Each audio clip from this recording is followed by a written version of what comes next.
The culmination of 3 days here at Orangeville Institute. These players have made lifelong friendships. A lot of them are familiar to one another as friends and foes, but through it all and all of the great sponsorship, these are elite athletes and they want to compete. Good afternoon, everybody. Steve Clark, Julie Gordon, and this is our 3rd year together doing this, Julie, and I'm thrilled to be back watching these elite volleyball players, many of whom will go on to do great things in the sport and beyond, compete here this weekend. Yeah, it's an exciting environment. This is an entire vibe, really. It's these girls just come to enjoy it, make new friendships, and celebrate all their accomplishments that they've had so far with, you're right, a lot more to come. And of course, you did hear Jerry D off of the top. He is the host. He has a passion for girls volleyball. Daughter Allie is at Duke University. She played in this game a couple of years ago. You see the team shaking hands. There's smiles on faces. And there's just that nervous energy before any game. You felt it as a player and as a coach, the nervous energy that all these athletes feel as they get ready to show their stuff, so to speak. That's it, exactly. And you can see the connection that they're, communicating early on, setting the tone of how connected they'll stay throughout the match, which is a great way to kind of distract yourself from the nervousness that they may be feeling.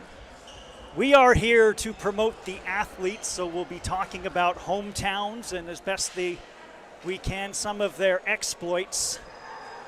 As we've got Team Blue or Navy. It's more of a royal blue than a navy, but we'll go with what the name says. We do have a couple of duplicate numbers that we will be working through, not like last year in which we had 5 number 9s in one game, as the girls are allowed to use the numbers that they normally wear, and we're just about ready to go.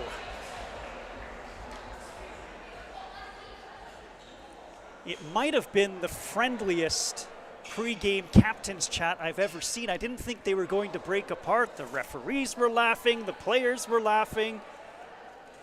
This is all in good fun, but never underestimate the competitiveness of these outstanding volleyball players, as we are just about ready as the teams go through their final paces. Jerry really does it all. Special shout out to Jerry D, playing ball boy right now, getting everything set up. He mentioned it early on.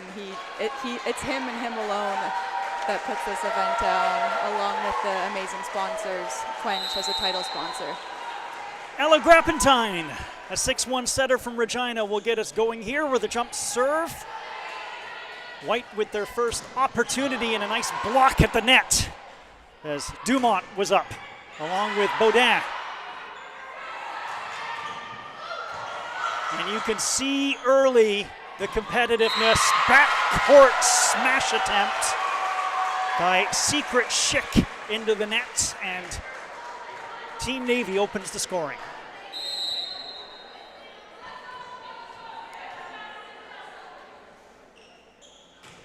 Serpentine, that's an ace!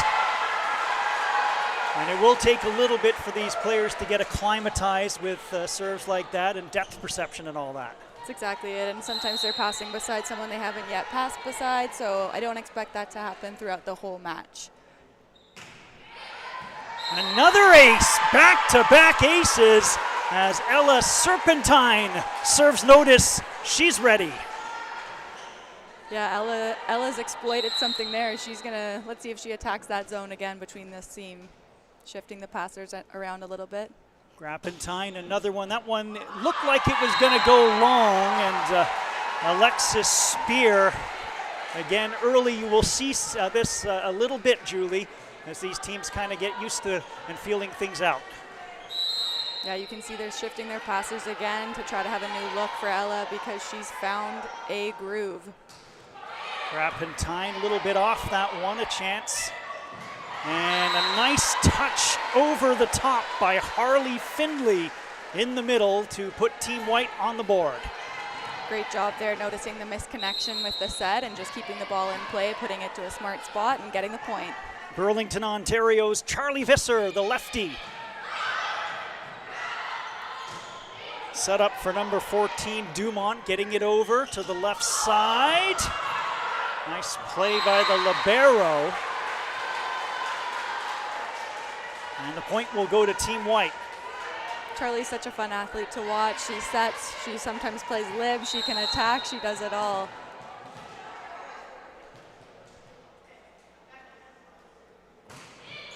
Visser clips the net. Nice play by Gibbs. Set up on the short set, and it will not go over. A little bit of a timing issue on blue. Yeah, tough one for Team Blue there. Angiola really stuck with that pass there as it clipped the top of the tape and managed to be able to get it to the setter. Visser, lefty serve, this time much better. And a beautiful hit from the right side, Chloe Dumont. All set up by Angiola Hopkins there, dimes that pass, and then first ball side out. So Angiola Hopkins, an outside hitter from Toronto, on the service line. Handled by the libero. Big block in the middle. They'll set it up, and that one is wide as Grimm just misfired. Yeah, you see Quinn Rowe there going pin to pin, closing the blocks well as the middle blocker, forcing that attacker out of bounds there. Shout out to her for covering lots of ground. Hopkins flattens out that serve into the bottom part of the net. It is 6-4 in favor of Team Navy. Here is Nia Grimm from Kamloops, BC. Hopkins with the play. Great job by Grover to get it over. And that one looked like it found the corner, and it did. 6-5. Team White doing a great job of terminating right away. They received that down ball from Team Navy, and nice to see they terminated immediately. Grimm with the benefit of the net. Hey, they all count as aces. That's right. Tied at 6, so after a quick start by Team Navy as they reeled off 4 points in a row to start, the response by Team White has been strong, though that one sails into the net. Yeah, a lot of ace serves right now, going off the seam, or in between the seam, going off the tape there, and some miss serves as well. The girls are just finding their rhythm here. Quinn Rowe with the serve. Short set middle, and that is a big block by Violet Sloan. That one is through the block, but Hopkins with some fine defense, and the lefty looked like she got the net. Grover. But the point will go to blue.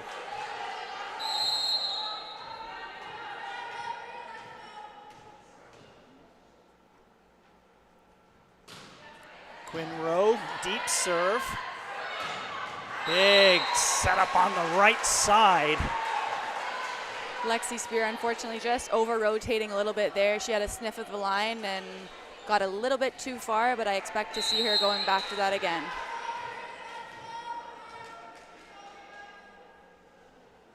Rowe. Fierce looking serve, set up on the right side. Off speed from this Mancionis. This one's got to go over, and a nice job by Hopkins to do just that. Set up on the left side, and a big denial. Dumont was up as part of that defense.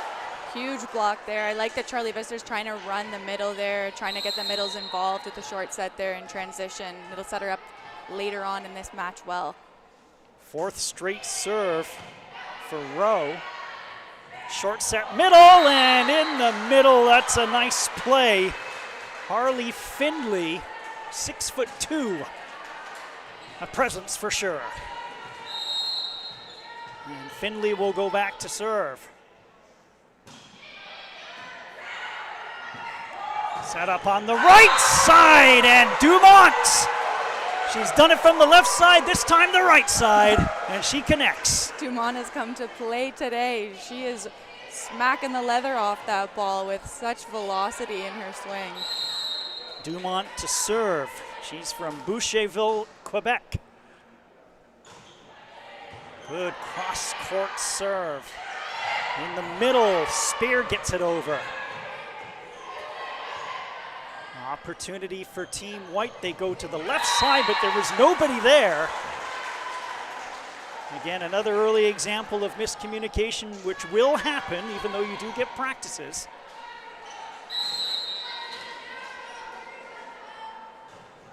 Biggest lead of the set for Blue as Dumont goes. Launching herself from the side was Bis Mansionis. Off the block, gets the serve back for Team White. I like that she's trying to challenge the block there. Worst thing that can happen is you get blocked and you have some fabulous athletes there to cover you if it doesn't work out. Spear. A misfire on that serve.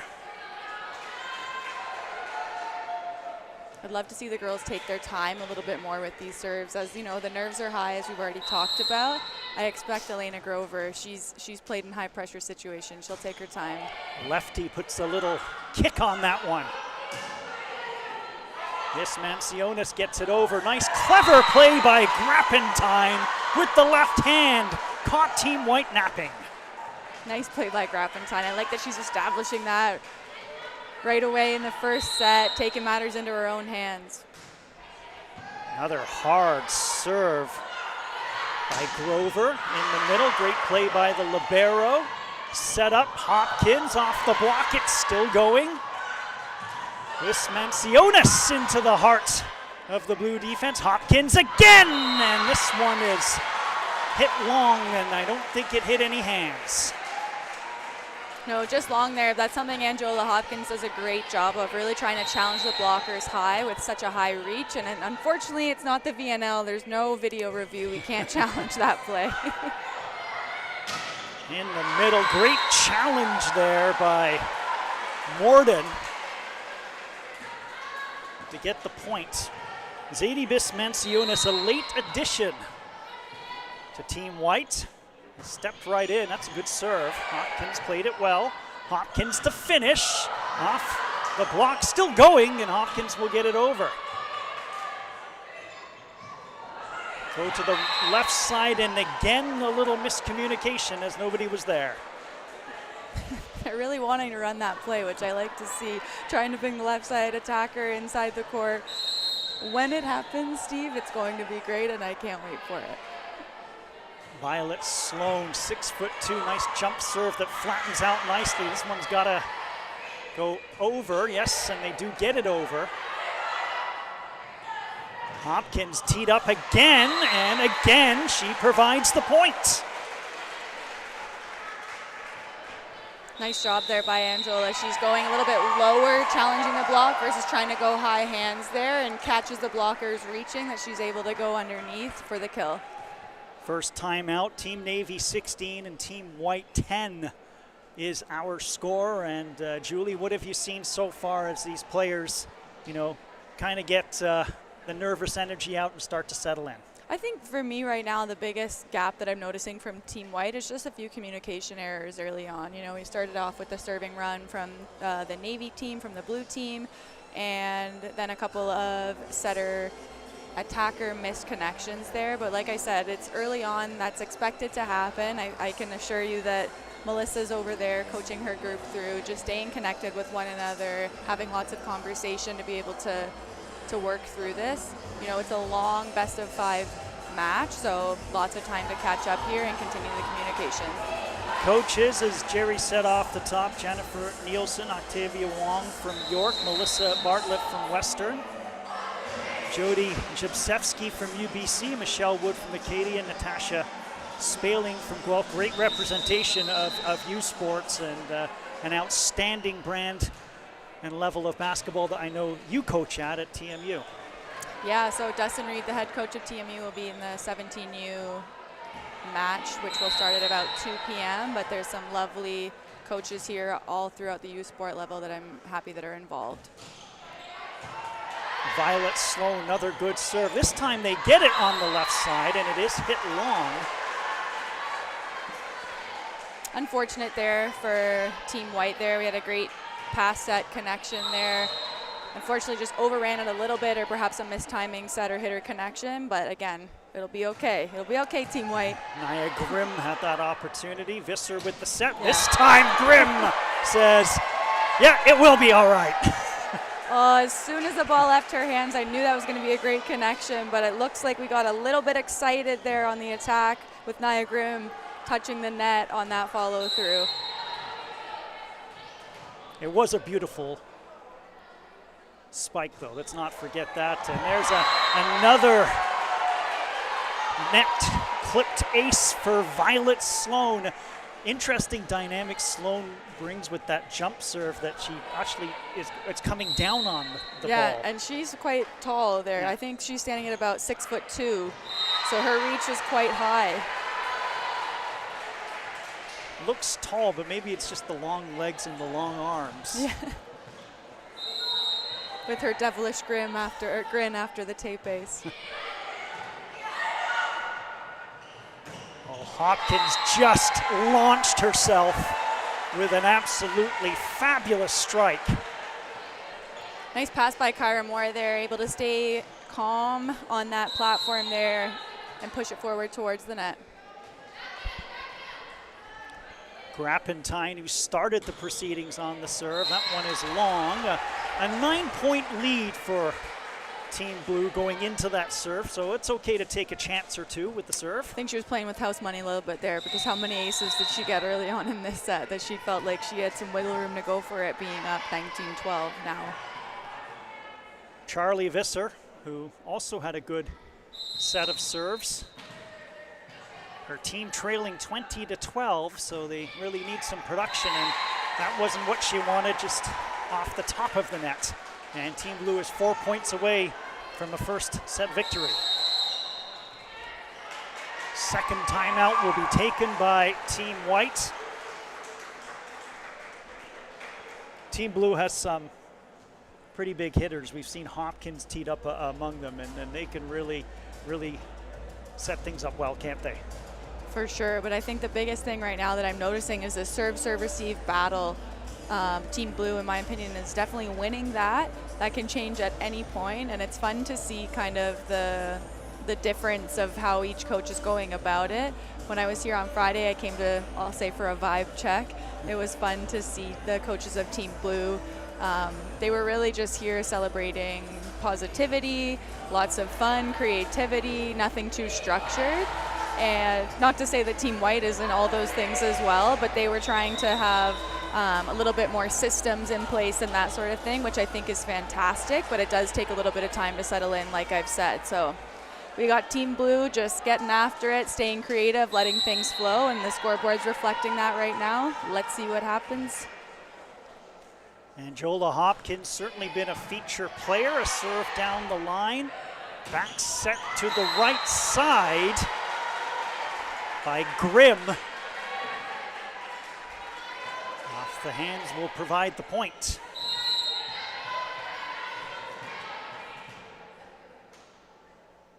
Here's Grimm.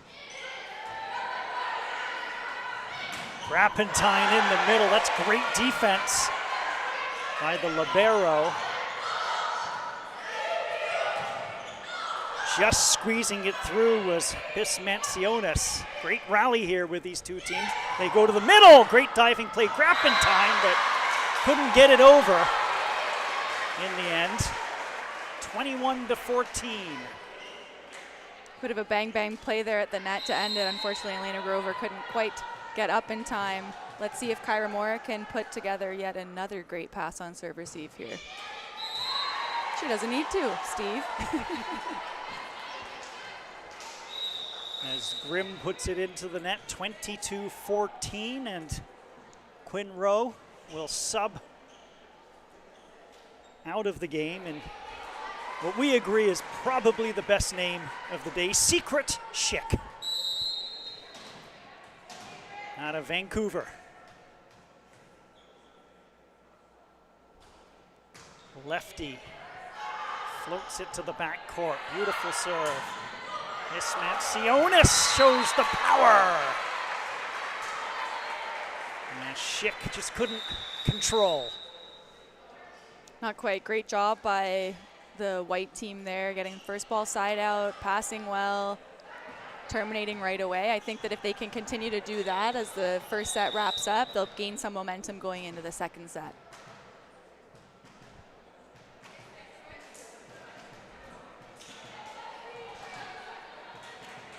(22-15) and Team White is battling. Set up, right side, down the line, Dumont.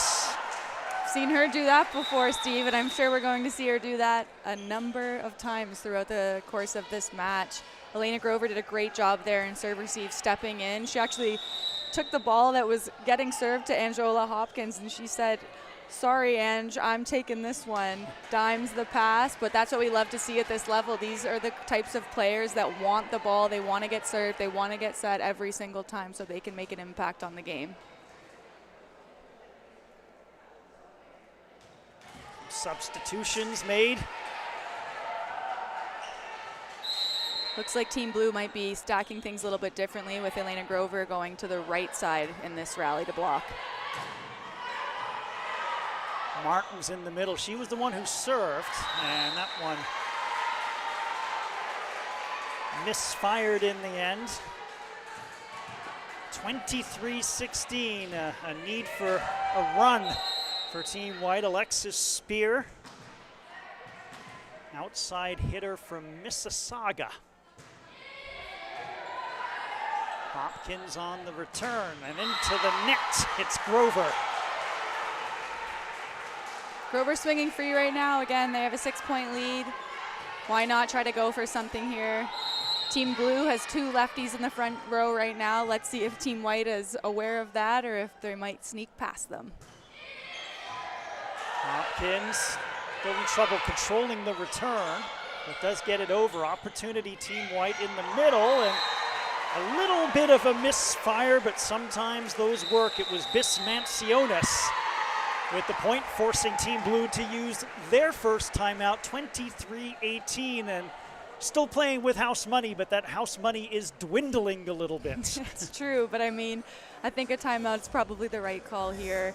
Anything can happen in live sports, as we saw the other day. I believe it was against the U.S. when the U.S. was up 23-17, I think, in the VNL, and Canada was able to come back. So we were all tuning in for that. We got a lesson there, so let's slow things down a little bit here. We don't need to get dramatic with it. We're still in the driver's seat, Team Blue. Let's trust what you're doing, keep swinging, going for it, or stabilize the passing a bit, and let's let it rip. So out of the timeout, Spear back on the service line for Team White. And a great job and a great serve by Spear. Hopkins had a little trouble tracking. Lexi Spears put together a good service run here. She's also attacking this ball from the service line at such a steep height that the ball's dropping out on these passers. Hopkins again a little trouble controlling as Blue scrambles to get it over. Visser sets on the left side. Bismansionis gets it over. Back set, Grover off the block. 24-19, and it is set point. Team Blue takes a big sigh of relief there, able to get out of that rotation after a few attempts. Elena Grover going hard at the block, trusting herself. Now back to the service line. To close things out here, the lefty. Visser up high, and over it goes. Hopkins for the set, and that one's long. Say a little bit of luck for Team White. Yeah, but they actually call the... Oh, they did get a touch there. They did get a slight touch on that one, so that will put game number 1 in the books. Team Blue 25, Team White 19. That's great. That's exactly what you want on set point, is to be getting a free ball and terminate right away. We'll pause, come back. Set number 2 coming up.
the score for Team Blue in set number 1 here at the Orangeville Institute. Steve Clark and Julie Gordon. And what did you see from Team Navy officially that paced them to the set? They were front runners for much of the set. I think the serve battle is the most important thing so far. They were managed to win that, in my opinion. And then also when they were at the attacking at the net, they were really going for it. Of course, there's going to be some errors at this level, but that's okay. We want to be swinging high above the net, challenging the block, not trying to avoid it. And I think they did a great job. Team White did a fabulous job trying to push back some of that energy towards the end as Team Blue's passing sort of broke down. But Team Blue luckily had enough of a lead that they were able to close that set out, and here we go with set 2 beginning now. Teams are guaranteed 4 sets, even if it is a sweep. They will play a 4th set friendly. We're a long way, of course, from that.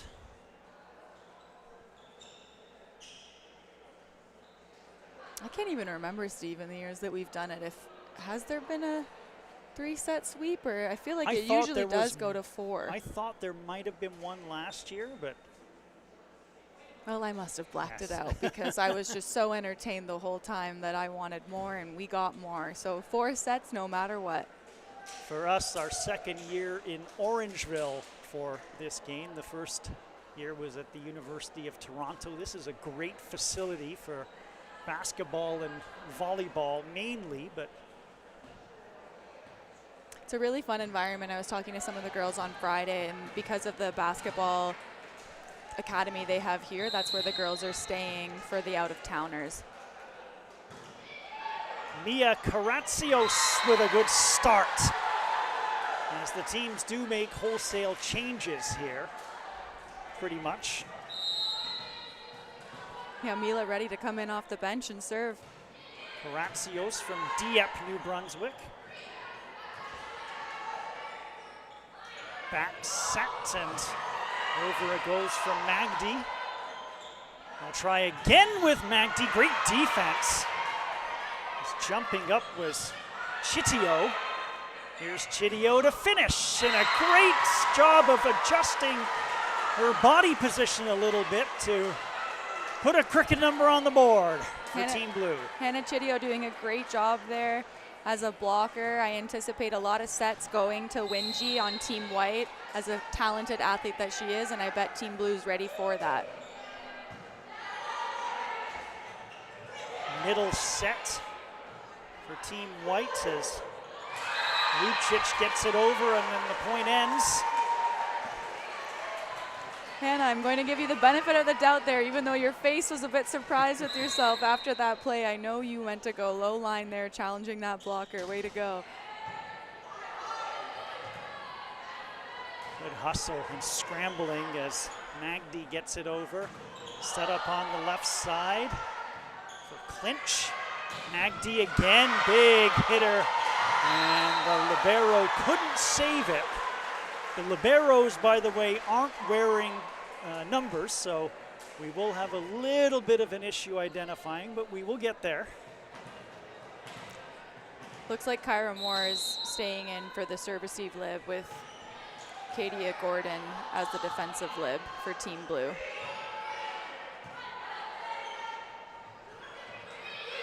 Little miscommunication for Team White. Set up on the left side off that attempted block by the libero. 3-2. Team Blue making that work there with Avery Martins, the setter, taking the first ball on that free ball there, but Kyra Moore, knowing what she's doing as a setter, in the lib position, tees it up nicely for her teammate. Chitio out of Kitchener floats one, and it was just one of those ones. The libero was like, do I play it, do I not? And then when it was played, the ball was practically gone.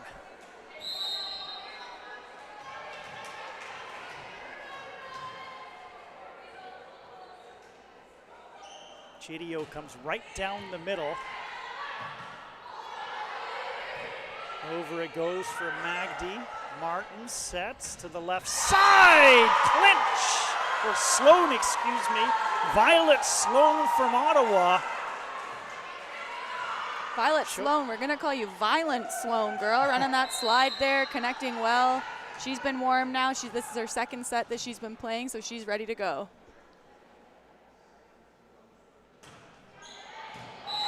Great serve there by Chideo, as that one had a little zip to it and a little bend as well. 6-2 for Team Navy.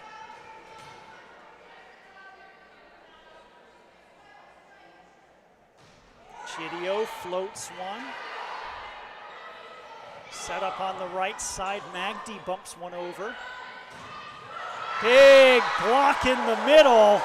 Lupcic got up and denied Saida. Fabulous block there, middle blocker sealing well to the out of system ball, falling inside for Izzy Saida. Lupcic on the serve, set up and just getting it over with Sloan on the right side. Saida, nice job of keeping it going by Manning. And then some great defense, but it's still going. Clinch with some outstanding defense. Onward we go. Saida can't finish. Cross it goes, and the big point, and the best point of the match is finished by Manning. And it really is great that she finished, because really she kept that play alive. She did a great job of scrambling there and dropping that point as she was moving through the play to stay connected and able to end the rally with lots of velocity. On the left side, Saida, and they're going to call violation. Saida getting a lot of volume right now for Team Blue. Looks like their team's out of system right now, running more of the left side, which sometimes makes it much easier for the middle blockers to close when they know that they're running that a lot. Let's see if they're able to open up the court a little bit more and get other attackers involved. Sloan clipped the net on the serve. Double hit on the side of Team White.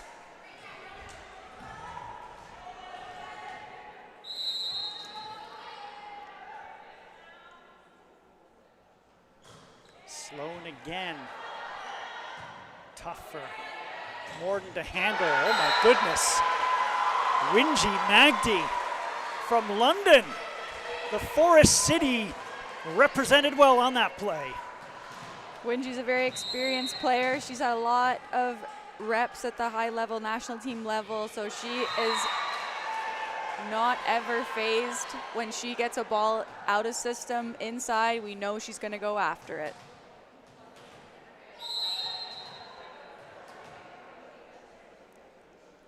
This is Clinch, the lefty. Middle set, and nice play by Harley Findlay, who used all of her 6'2" frame to provide the point there. I really like that Team White's incorporating their middles a lot, and even though there are some misconnections as a result of them not playing together well, they're demonstrating great composure, tipping the ball to the pot when they have the opportunities to. In the middle, that was Quinn Rowe off the block for the point. Saida to serve. Into the net, and back it goes for Team White. And Harley Findlay from Fernie, BC.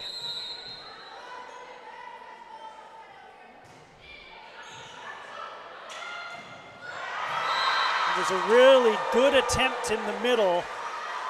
I believe that was Martins. Tried to make something out of nothing. I like that play by Martins there, going up, getting after it, but her teammates aren't used to her doing that, so they weren't ready to cover. Martins back set on the right side. Rowe. Back to Team Blue. Nice job by Team Blue challenging the block there. Unfortunate miscommunication with Team White. I think they probably could have got that ball, tracked it down to run something off of it.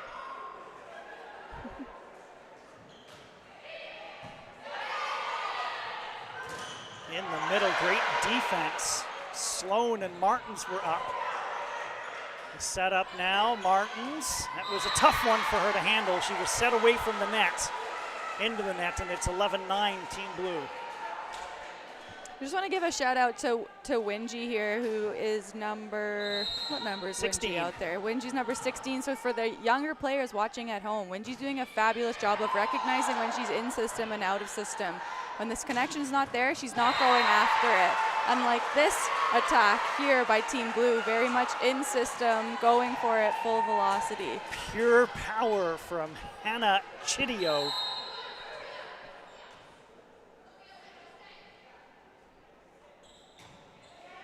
Martins cross court.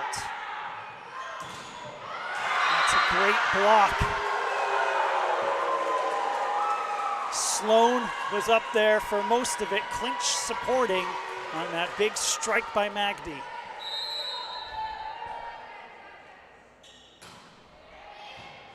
Martins scramble.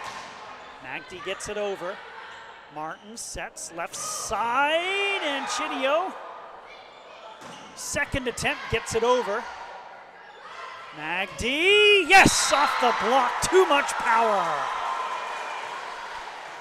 Too much power indeed. Kitty is there, she's ready for it. Unfortunately, just so much power that she's not able to corral it back in the court.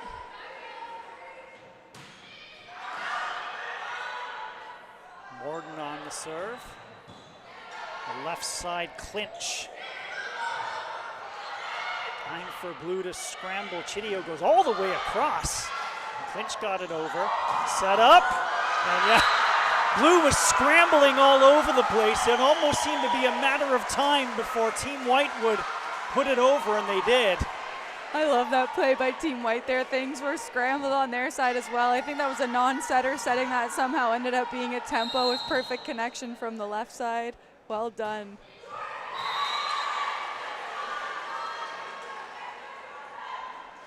And then it's Morden into the middle.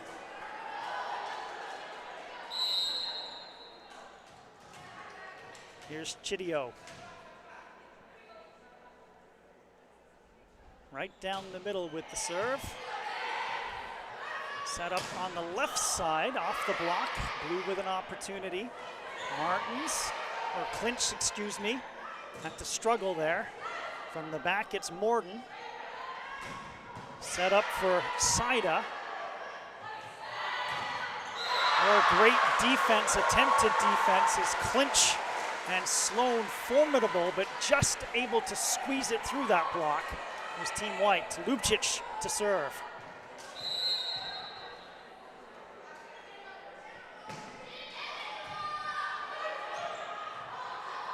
Saida.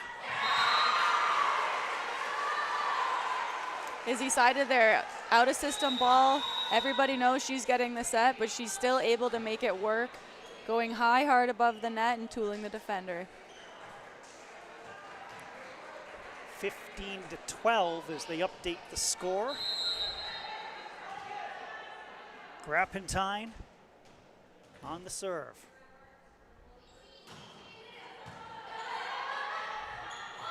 Good back set. Oh, what an acrobatic, athletic play attempt there by Wingy Magdi.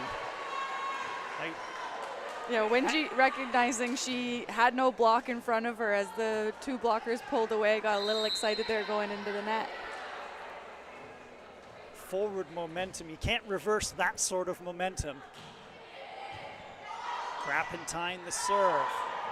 Magdi again. That was a tough net battle, and Saida won it, and it's a 5-point lead now for Team Blue, and a timeout will be called by Team White as they try to stop this run by Team Blue or Navy.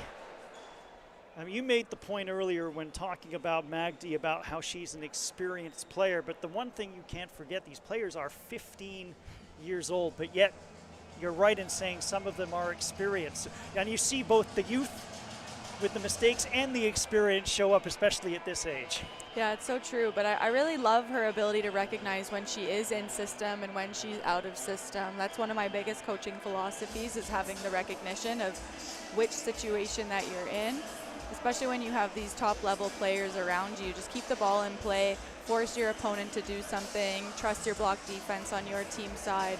Wenji doing a great job of that, especially on these out-of-system plays. And then when she is in system and ready to terminate, she trusts that she can do that.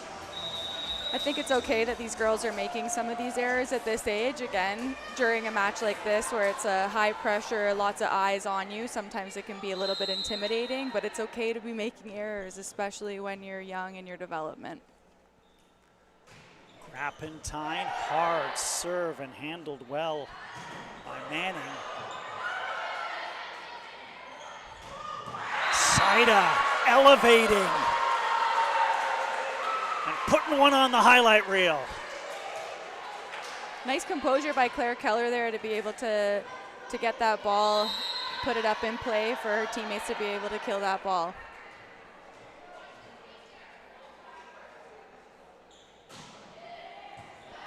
Grappentine again. In the middle, Finley tried to get it over. Set up on the left side for Manning. Clinch down the line.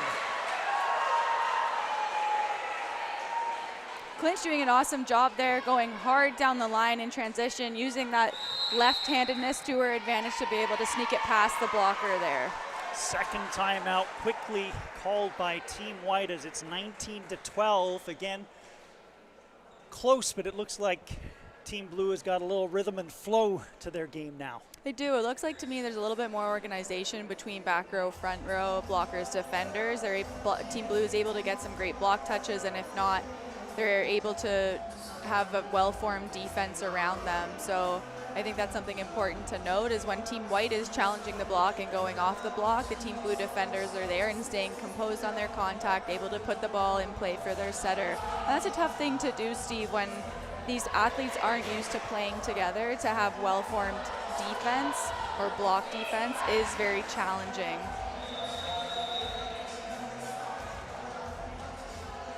It's been a long sequence at the service line for Ella Grappentine, a 6'1" setter from Regina, Saskatchewan.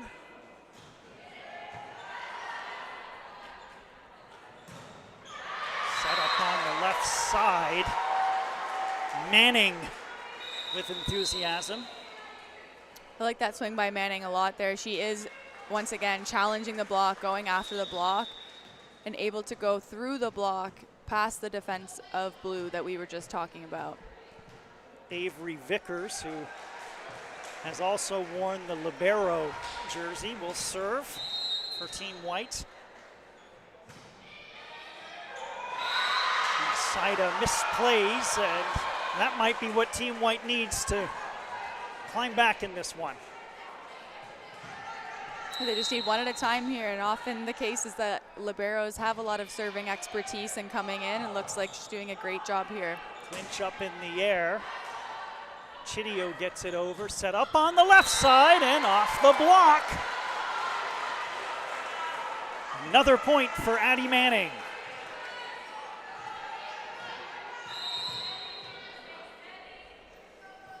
Vickers, another great float serve. Martin's in the middle, wasn't the best set, but it goes over. Set up in the middle. Chideo, great defense. Saida really loaded that up. Vickers with a good play. Back over for Blue. Martin sets it up to clinch the lefty. More great defense. Manning can't finish. Great rally here. Saida, a big swing. And it's 20-15, Team Navy. I like to see Izzy hitting that super sharp angle there in transition. That's a very challenging angle to hit, specifically at the end of a long rally. So respect to her that she's got all the angles. She's putting them on display here in this CWENCH All-Canadian game. Secret Schick will serve from the right side. Lefty, though, puts a little pace on that serve. In the middle, great play by Finley. The big 6'2" middle showed a deft touch on that one. Yeah, she's doing a great job once again with these out of system or maybe misconnection plays where she's able to keep the ball in play, but has a great court understanding and knows where to put the ball. Manning on the serve. It's a good one. Schick middle set, but that was a tough one. Wasn't set up quite high enough for, I believe that's Rowe. 20-17. Manning floats one. Chideo will play it. On the left side, boy, that's a great shot. I believe that was Grover on the left side. Rolled it over. Yeah, I'm so impressed with Kyra Moore's ability to put her attackers in a great attacking position as the lib when she's setting. On the left side, Morden.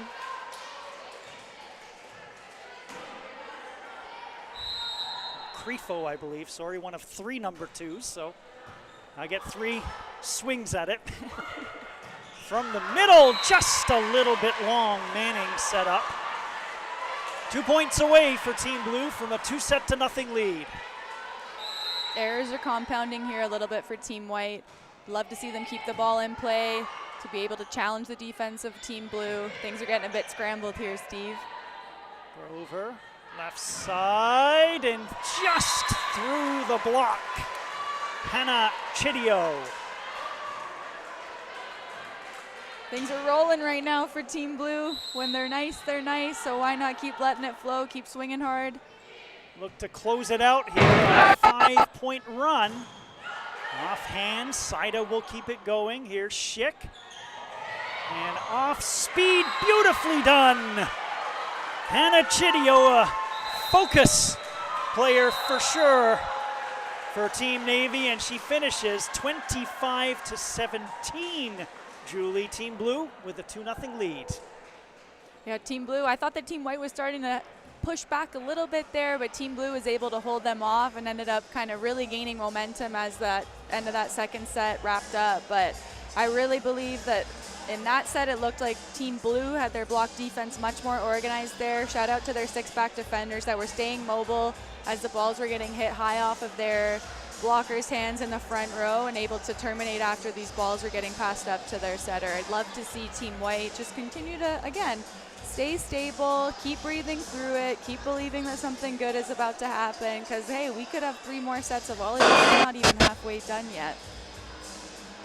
The visuals of the court will stay with you, but we will pause our voices and come back with set number 3. Team Blue wins 25-17 and have a 2-0 lead on this great all-star volleyball game put on by CWENCH Hydration on CBC Sports.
Team Blue with a 25-17 win in the second set. Team White looking to respond. It is a best of 5, but if it's a sweep, they will play a 4th set. Kind of a similar vibe to both sets, Julie. Close for maybe about half, and then Team Blue seems to kind of seize the hammer and pull away a little bit, and Team White ends up chasing and just can't quite get there. That's just it, and I think that at times, especially as we approach the second half of this match, that when you know that you're down 2-0, at times you can play a little bit more free, but knowing that this match is all for fun and that it's really just truly for entertainment and enjoyment, that I think that these girls can feel free in what they're doing and trust that just what their skills are and the connections they've made throughout the weekend, that they can still come back in this match. Team Blue to serve, Secret Schick from Vancouver, 5'10" setter. Will get us going here. Lefty with some power. Magdi had to handle it. Some spear got it over. Great defense there by Chideo. And then just dropped over, given a bit of a free hit, Violet Sloan. Katia Gordon doing a great job there with a one-handed lefty dig, rolling out of that play to be able to keep that ball alive for her team. Schick has got something special with the serve. And Spear puts it into the net, so out of the gate quickly are the blue team.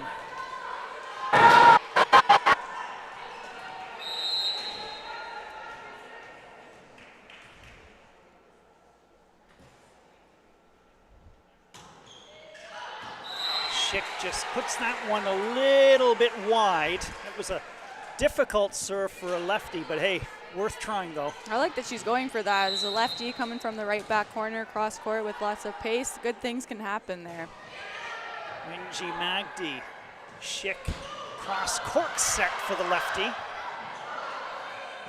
And a scrambling Team White can't put it away. It was, again, Sloan, I think, from the left side.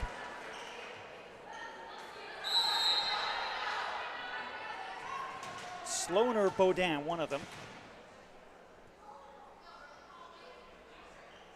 Chideo. Magdi had some trouble. No trouble at all for Sophia McKinnon. Sophia McKinnon taking a rip there across court with lots of velocity, tooling the libero. Let's see if that's going to be her go-to shot as we progress in this third set here, and if Team Blue will have to make some adjustments there. Morden on the serve. Schick with a set in the middle, but not anybody really in position for that one. Tied at 3.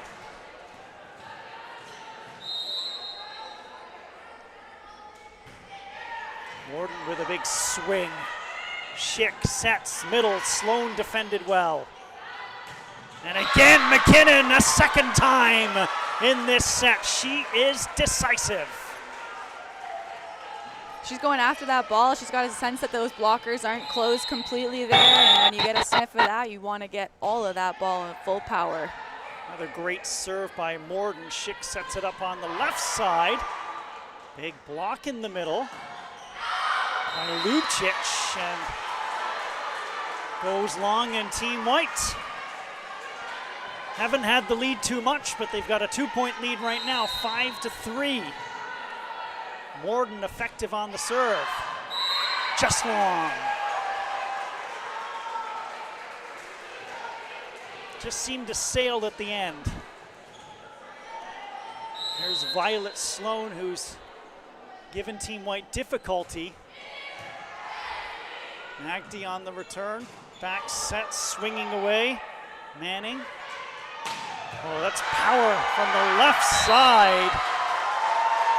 Wow, Elena Grover, the lefty from the right side, I should say. Nice by Violet Sloan there, setting that ball perfectly for her teammate Elena Grover. That's the most hype I've seen Violet Sloan in this match, and of course it's when she's setting versus getting a block. McKinnon can't close the deal there. Nice try by Grover. What a great scramble by Schick, and the point's still going. And now it's scramble time for Team White as McKinnon gets it over. Middle set!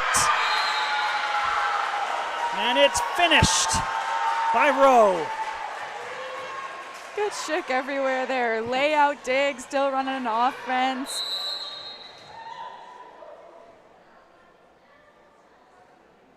Sloan, such a great serve. Magdy handled it though. Nice angling by Spear. Really tough for somebody who's 6'2" to adjust body position like that. Yeah, but I believe that she plays some beach as well, so that she knows what she's doing.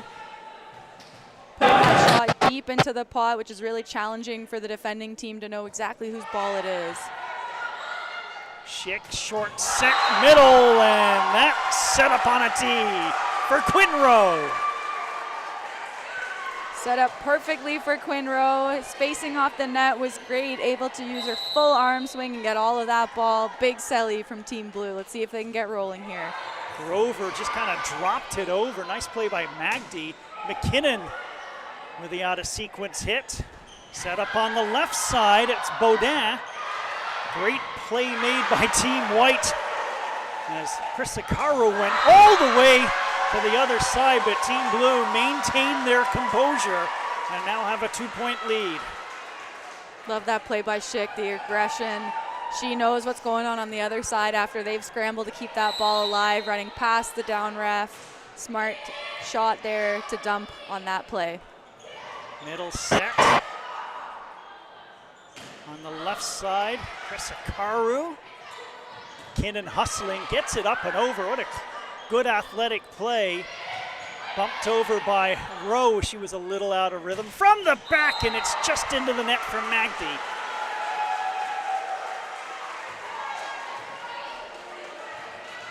That is a weapon if it's over. Yes. Grover continues on. McKinnon able to get it over. Schick runs it on the left side, and that's Baudin with power.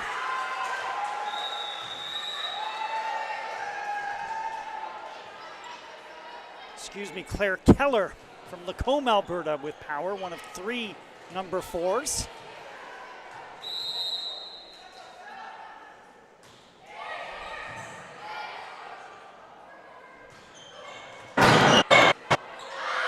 Going to go long. It was a nice try by Schick, but didn't have a whole lot to work with. Yeah, we weren't able to gain full control of that ball that came over there, but Secret Schick almost had a chance with her being a lefty that loves to attack, but unfortunately couldn't quite connect there. Sophia McKinnon, Oro Medante. Too much power on that serve.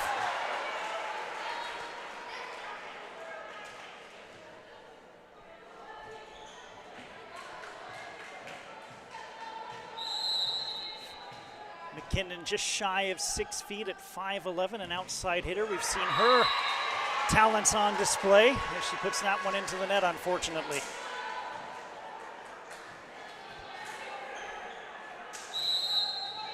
Keller on the serve.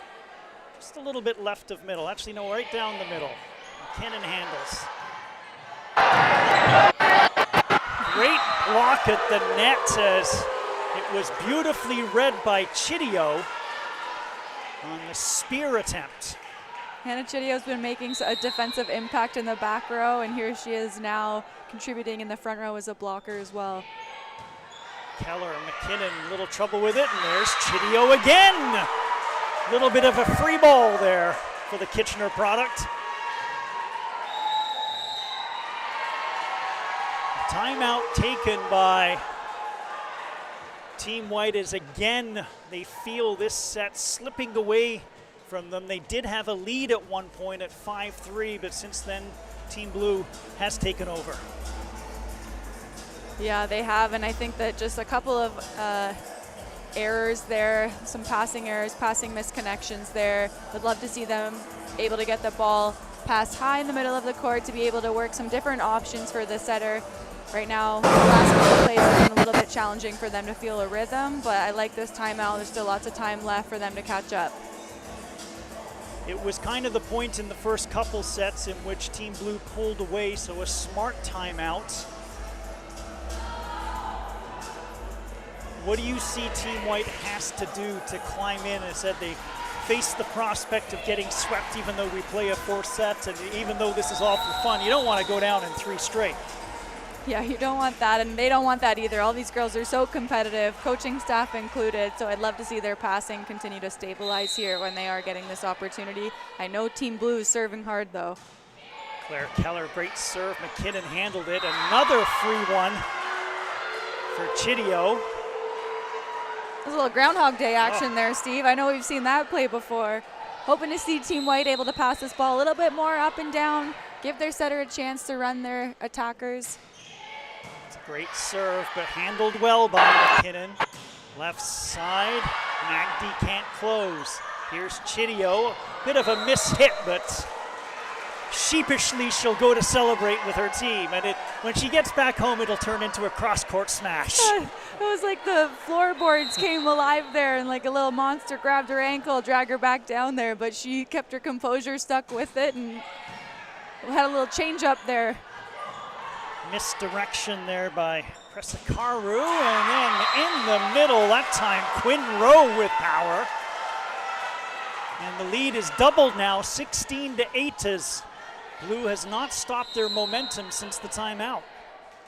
Loving Quinn Rowe right now, her ability to stay strong at the net, swinging, completing her arm swing through the net as a middle blocker. Her posture is great, she looks well in control. She's not an overly tall middle blocker, but she's doing a great job standing at 6'0". Mila Lubcic, 6 foot middle from Stony Creek. Power serve, Schick, a little back set for Quinn Rowe. Go Quinn, she's doing awesome. Loving her, keep feeding the beast. 6 foot middle, she will sub out.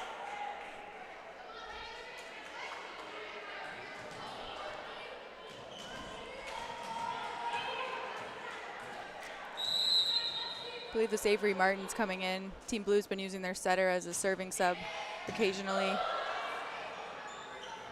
Magdy swinging away, and really good attempt by Martins, but not much you could do with that one. Rowe right back in.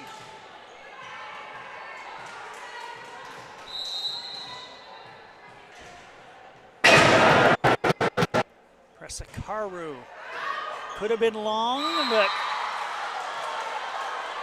was played by Grover anyways, and I have no problem even if it might be going out with a team just playing it, right? That's what we want to see, volleyball.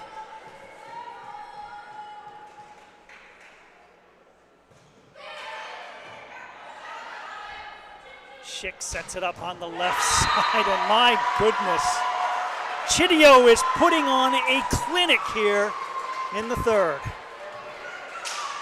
She's scoring a lot of points for Team Blue. You can tell that she's just having a great time connecting with her teammates, laughing, going for everything. Big lefty swing from Schick. She is serving really effectively here in this set. Yeah, we saw her earlier trying to go a little bit more cross court. That one she's going more towards the 116, which is setting her up well for success. Magdy gets that one, short set middle. Set up for Chideo, tried to take something off it. Well defended by Spear. Did that one go off hands or through hands? Off hands, they say. Another timeout looks like might be forthcoming, or just a sub. No, they're gonna sub. Team White. Nia Grimm checks in. Nia Grimm has a lot of experience playing the libero position for Team Canada, some youth age group divisional tournament. So let's see how she can establish in the passing lineup here for Team White. Schick with a big serve, and then Magdi over hits it. This one becoming a little more of a runaway for Team Blue.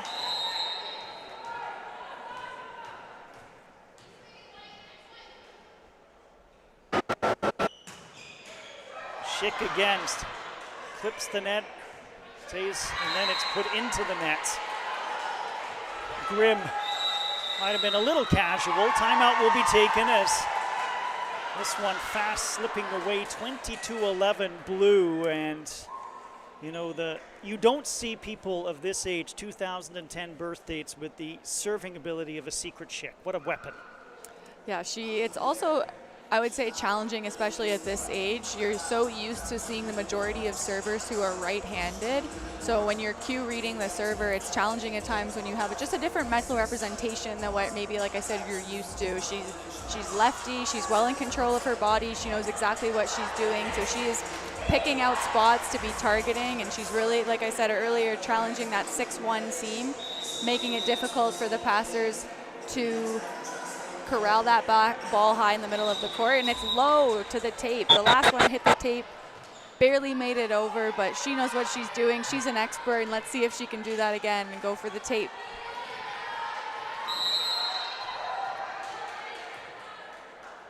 Schick would love to close out this one on serve, but then she puts it right into the net, so was iced effectively out of the timeout. Magdi to serve for Team White.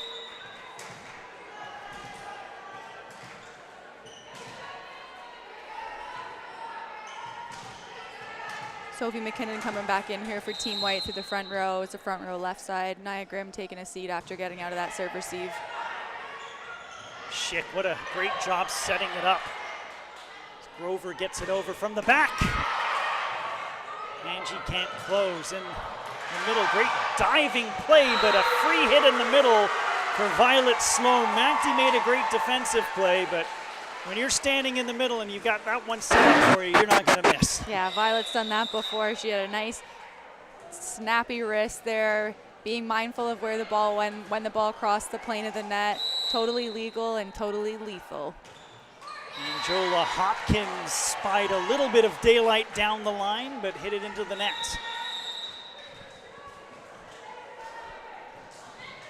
Kyla Morden to serve.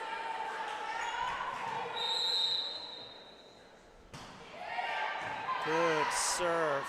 Schick sets left side off the block. It was a great attempt at the block by Spear. Keller, though, too much power.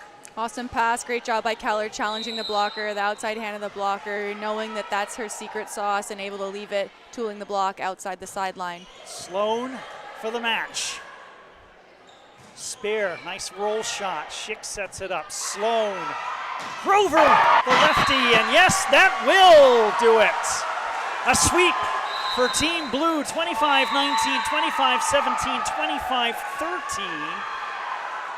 They win the match. We will play a fourth set, so all of these great players can get their meaningful reps.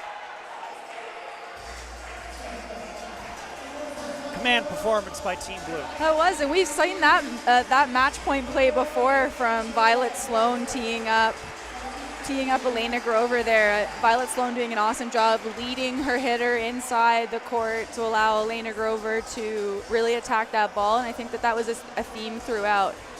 They were able to put their attackers in a greater position more frequently to allow them to go to work. Again, this is an all-star match. We have a ton of really, really outstanding attackers at this level. So one of the keys is to be able just to find a nice connection where they're able to take a rip on the ball. You want to be able to manage risk when you're either a setter or someone stepping in for the setter. So I think that Team Blue did an awesome job there, and that match point there, Violet Sloan to Elena Grover, really was a great demonstration of that, Steve. A pause. Back with set number 4. We'll keep the visuals for you and give our voices a break. And the CWENCH All-Canadian Volleyball All-Star Games here in Orangeville on CBC Sports.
A clean sweep for Team Blue here. The Orangeville Athletic Institute. Great crowd on hand here for the Quench Hydration All-Canadian All-Star Games. These are the 16U teams, 2010 birth dates.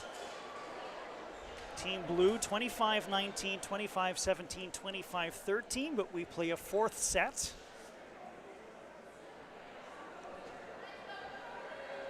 Saw, I believe it was some of the 17U players during the break taking advantage of the Quench All-Canadian photo area to pose. Such a great job these sponsors do with Mizuno and Quench among them to really make this a weekend for these players. Yeah, we couldn't do it without them. Whitby Watch Company is going to be selecting a MVP from each team. Nice. To go home with a shiny new watch. So I'm excited to see who is selected for that on each team. I'm sure these kids would say, well, I just look at the time on my phone. But very special, and we thank them as well as Charlie Visser gets us going in the fourth. Rowe hits it long, and a good start for Team White. They would love to be able to claim at least one set here. Yeah, Team White in the lead. Let's go, Team White. Let's see if they can take this fourth and final set. Great serve by Visser. Almost looked like it was a little bit in slow motion there for Dumont. Yeah, a bit of a misconnection there, unfortunately clipping the antenna. Poor Charlie Visser, by the way. She's from Burlington. She goes to Nelson High School where I teach, and I'm sure she's thrilled to see, oh great, I get to hang out Sunday with a teacher calling the game as Team White gets a third straight point. She took it in stride though when I said I taught. Well, as much as she's hanging out with a teacher, she's also hanging out with a lot of other people. Yes. So I think she would take that any day of the week, Steve, but I would also love to hang out with you every Sunday, so it's always a blast with you by my side. Not too many people say that, so I appreciate that. Point actually went to Team Blue as Dumont tried to finish the point. Now it's going to be set up for clinch. The lefty loads it up.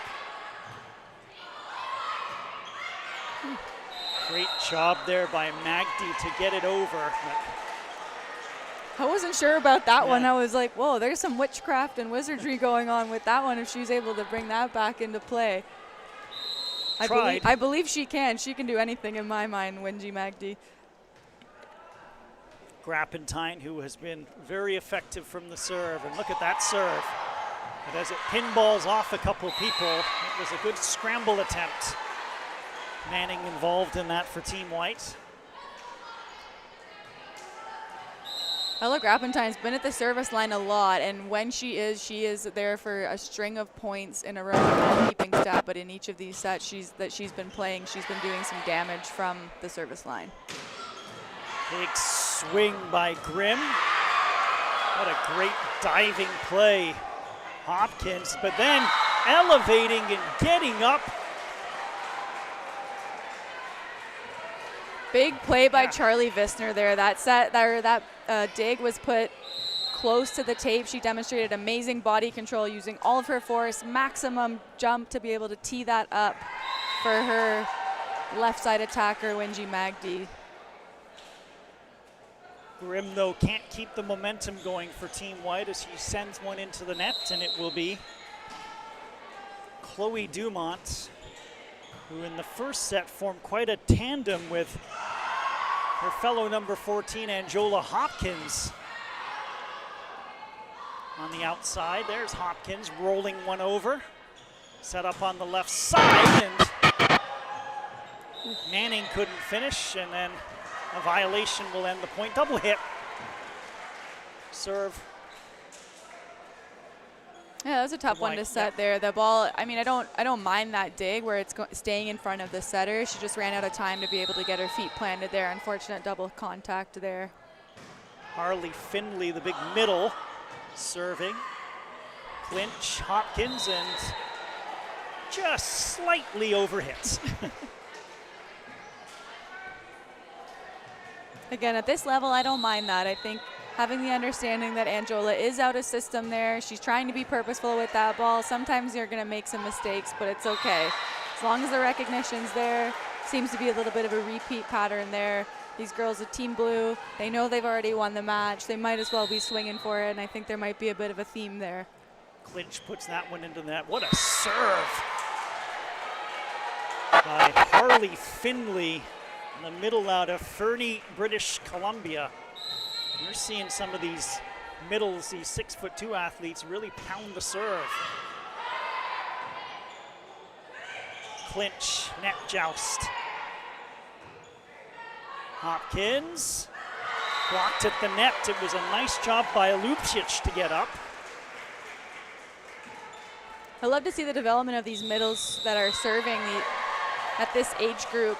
I think a few years ago that wasn't necessarily the case, but I think that having a middle blocker that's able to also serve and not necessarily be your best server, but someone that you can really rely on as your server as we get into that international play. You can only have one sub for that position, so trusting that your middle, you can rely on your middle throughout the entirety of the match, and then maybe bringing in a service sub later on in the match is something that is obviously getting used at the VNL for those that are watching that. But yeah, using their max jump and high reach to be able to develop a bit of a weapon of a serve. It's really, really fun to be able to see these athletes work and do that consistently, because we know that they'll be playing at the higher level one day where they will be used at the international stage. Team Blue was forced into a rare timeout. Finley serving well. That one, those sails long as they were successful in icing her. We iced her too, Steve. Yeah. Commentator's curse. Quinn Rowe serving for Blue. Blue trails 8-5. Great defense. Looked like Violet Sloan got up to deny that big swing by Magdi. Yeah, Violet Sloan continuing to have impact in this game. They have a limited number of middles on this team, so the benefit of her being able to play in all of these sets is that she's really able to get a flow of the game and who she's playing beside as they continue to put up great blocks. Manning can't finish. Magdi gets it over. Hopkins got over the block and was decisive. Love to see Anjola still going for high velocity, high speed, challenging the blocker. She's had a couple errors early on in this set, but she knows what she's made of. She's a national championship, coming off national championships as a national champion, so she knows how to manage herself well. 3 straight for Team Blue out of the timeout. They're looking to tie the game. Back set, clinch, and she's done just that. 8-8 now.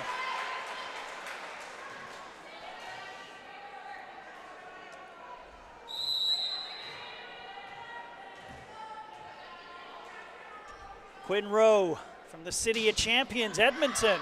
That one will look like it might be going long.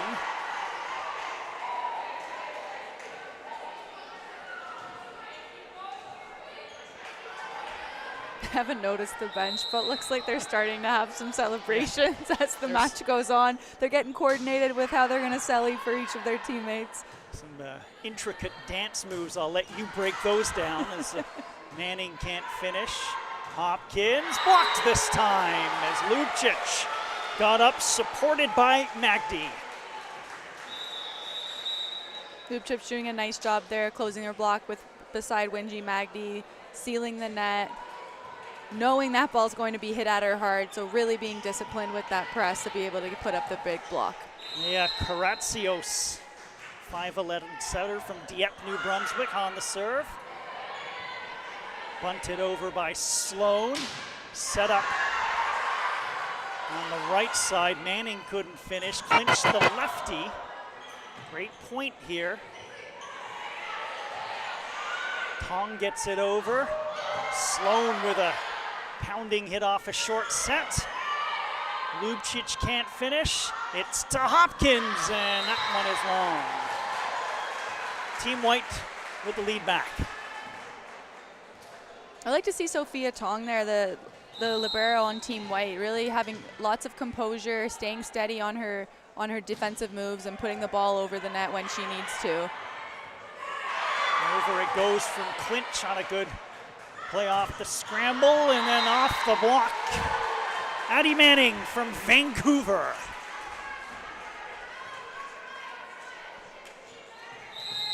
As we see the 17Us rolling in, hydrating with Quench, getting ready to go shortly for the second match of our Quench All-Canadian game here at the Athlete Institute.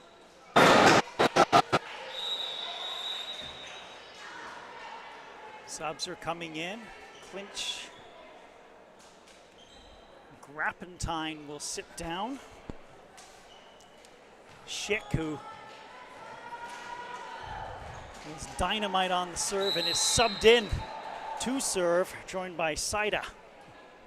Yeah, it looks like Saida might be playing right side here, which is something I haven't seen her do yet, as she usually plays left side with her club team Titans Chaos, but I'm excited to see her do that because she's a threat no matter where she is. No secret about how effective that serve is. No secret. Schick going cross court. Lefty. Does it again. This one kind of rainbows over. Great diving play made by Schick. Hopkins roll shot, but with power. What a great dig in the back.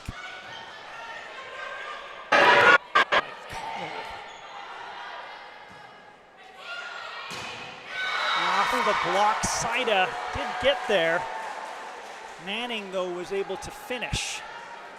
Manning going off the block and taking out the cameraman straight to the chest, but he's thugging it out over here. He's good to go. He didn't even flinch. Dangerous down there. I've gone down there pre-game for volleyball games, and you're kind of ducking and bobbing and weaving away. Little bit of a mistimed leap there by Sloan. Point for Team White.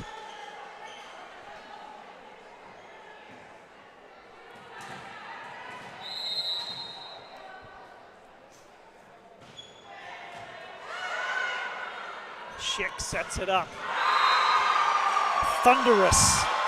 Picture perfect from Saida. Yeah, as I mentioned, Saida's in right now as an opposite attacker, but in that rotation, she's lined up as a left side, and that's her specialty, so she is not going to make any mistakes when she gets a set that sweet. Angela Hopkins.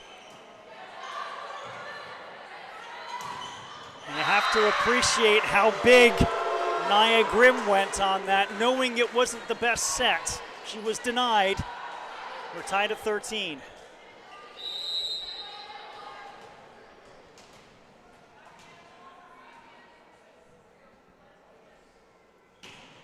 Hopkins, great serve into the middle. Grimm, again, couldn't finish, and Hopkins will get it to the back court. Set up in the middle, and a big, huge swing by Grimm. Saida gets it over. Back, set, that was Addie Manning. Excuse me, what a shot from the right side for Manning. Addie Manning continuing to believe in her team and just going for it in this fourth and final set here after Angela Hopkins had a number of great digs there throughout that rally, but Team White trusting that if they keep going with power, they're going to get through eventually. Lubcic will sit. Zadie Bismansionis will come in to serve. Miscommunication by Team Blue, but over it goes. So Grimm, tough shot, but she gets it over. Schick with a save. And then Schick just gets it over. Nice try by Finley.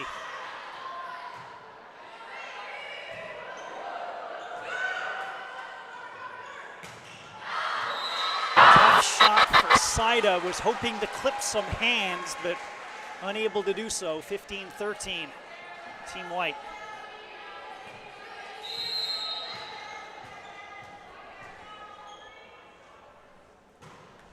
Bismansionis with a powerful serve. Schick sets it up. A little bit off balance, Dumont. Schick. In the middle, Sloan gets it over. Well defended, though, by Karatzos. Spear couldn't close the deal into the net for Saida. Another tough shot for her. 16-13, Team White. And a timeout. It's the second and final one taken by Team Blue, as Team White looks like a little bit more relaxed, and kind of when that happens, the game kind of flows through you a bit better, doesn't it?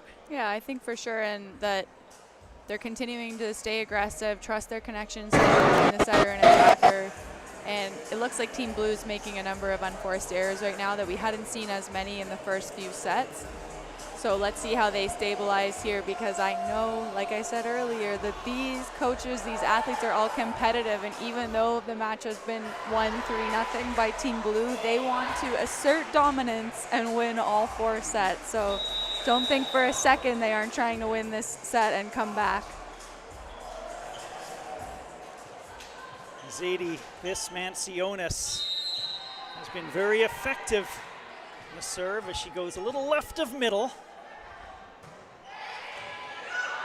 Great serve, free hits, and full scramble for Blue, and that point for Team White all generated off that great Vismansionis serve. I want to give a quick shout out to Tori D'Angela that was supposed to play on Team White, suffered an unfortunate injury in I believe it was a track meet. She's an incredible athlete. I would have loved to see her play here. Super dynamic. We're wishing her all the best as she recovers and gets healthy. Great job by Dumont. Not much to work with, but able to power it over for the points. A lot of these players are multi-sport athletes, which we like. We don't. We love year round. We don't like. Yeah. We love. Steve. Year round, one sport we know is not deemed to be the most effective way to develop into an elite player. Lots of people have thoughts on that, but I know what mine are, and I love to see multi-sport athletes and just continue to be kids out there when they have a chance. Woo! Dumont, likely multi-talented athletically, but that was a multi-talented play. 17-15. Violet Sloan back on the service line yet again. We know she has a high reach up there. Back set, and that great recognition by Manning to spy a gap in the defense down the line, and she didn't miss.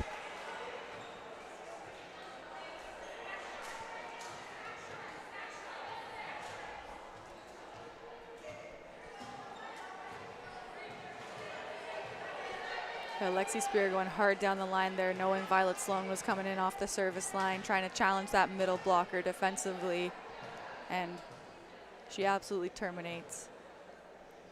Prisakaru will serve.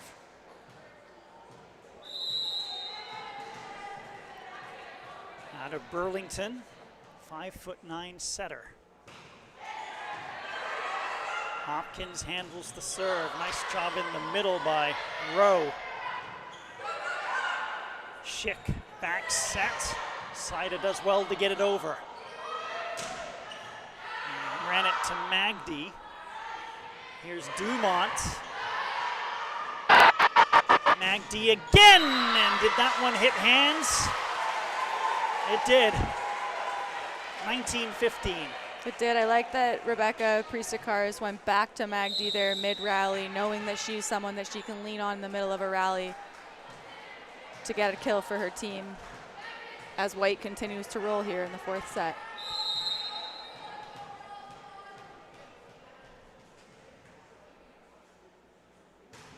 Prisakaru, Hopkins the return, Schick the set. Rowe denied. Nice play by Tong the libero. Magdi, Hopkins, Schick again. Dumont this time. Great swing by Grimm, looked like. Magdi the defense, and that one is good. What a great point. Looked like Grimm again. Nice job by Grimm going deep in that angle. That's a really challenging ball to defend between the 6 and 5 defender. That's always a safe swing when you're not really sure where to go and you don't have a great sense of the court. Largest lead of the afternoon for Team White in a set, 20-15. Kong, a great diving play. And off the block, Team White feeling it, 21-15.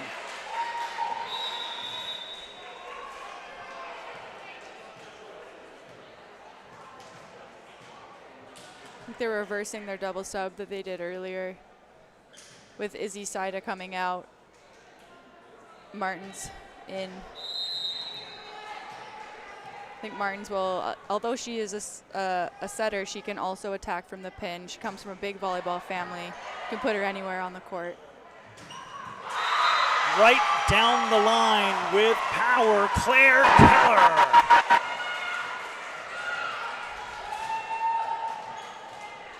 Avery Martins, Winnipeg, is where she hails from.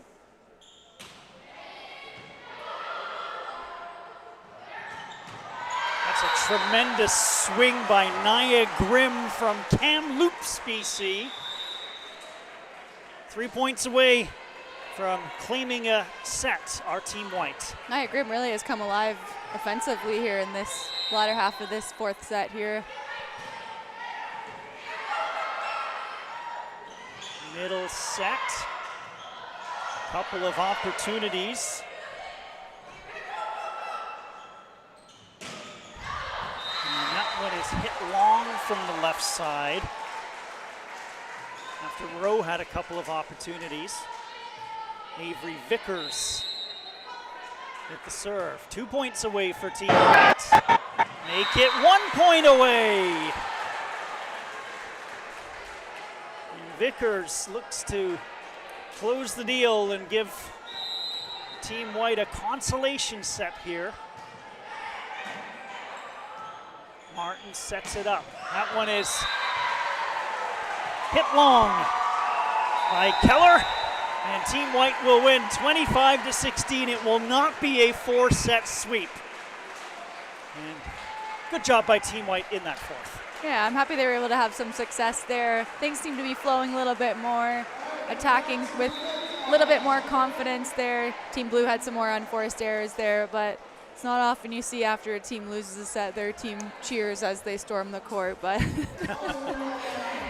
vibes are still high for Team Blue. I think no matter win or loss, everyone had a great time. I know I did, Steve. So fun to watch these girls at this age group just have some fun and put their skills on display for the country. Raw talent, might be a little unrefined as they're only 15 years old, turning 16, most of them, so you're going to get some of those youthful exuberance mistakes, but there's no denying the talent pipeline in this great country is strong at all ages.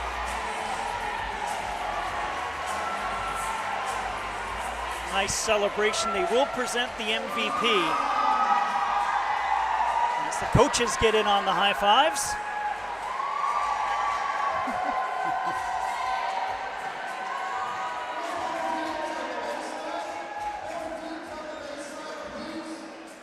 We'll try and pick up Jerry, who will announce the MVP.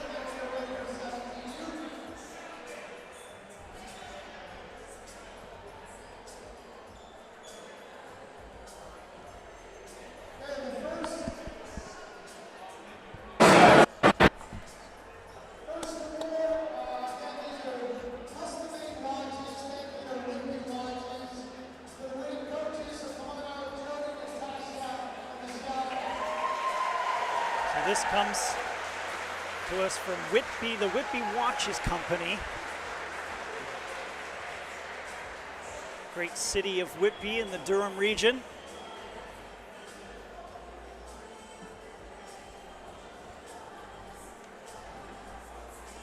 The victorious coaches, Jody Chivsevsky, Michelle Wood, Natasha Spelling with some nice wristwear to go home with.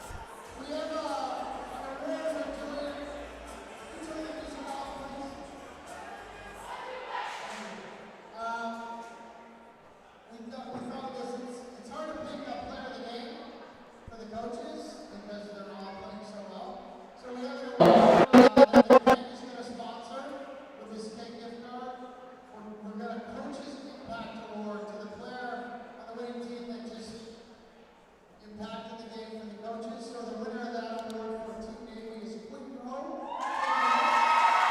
Quinn Rowe from Edmonton will go home with a nice gift card from another one of these great sponsors, the Keg, and out of many players who excelled for Team Blue, I think that's a great choice. I think that's a great choice also. I was speaking earlier about just her ability to be composed, her posture attacking.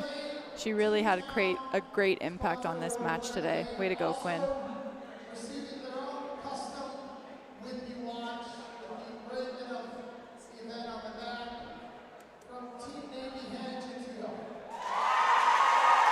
Hannah Chidio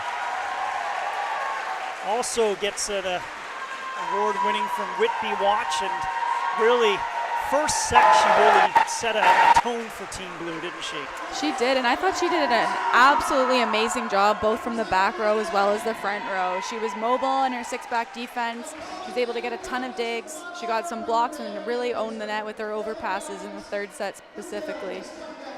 So the banner which Team Blue will pose with is Jerry D, though he hosts Family Feud, was kind of playing a little Price is Right there as he was giving away the prizes. Congratulations to Team Blue. They sweep the first three sets and then lose in the fourth, but the first three, 25-19, 25-17, 25-13, and they will pose with the banner. Great display of volleyball.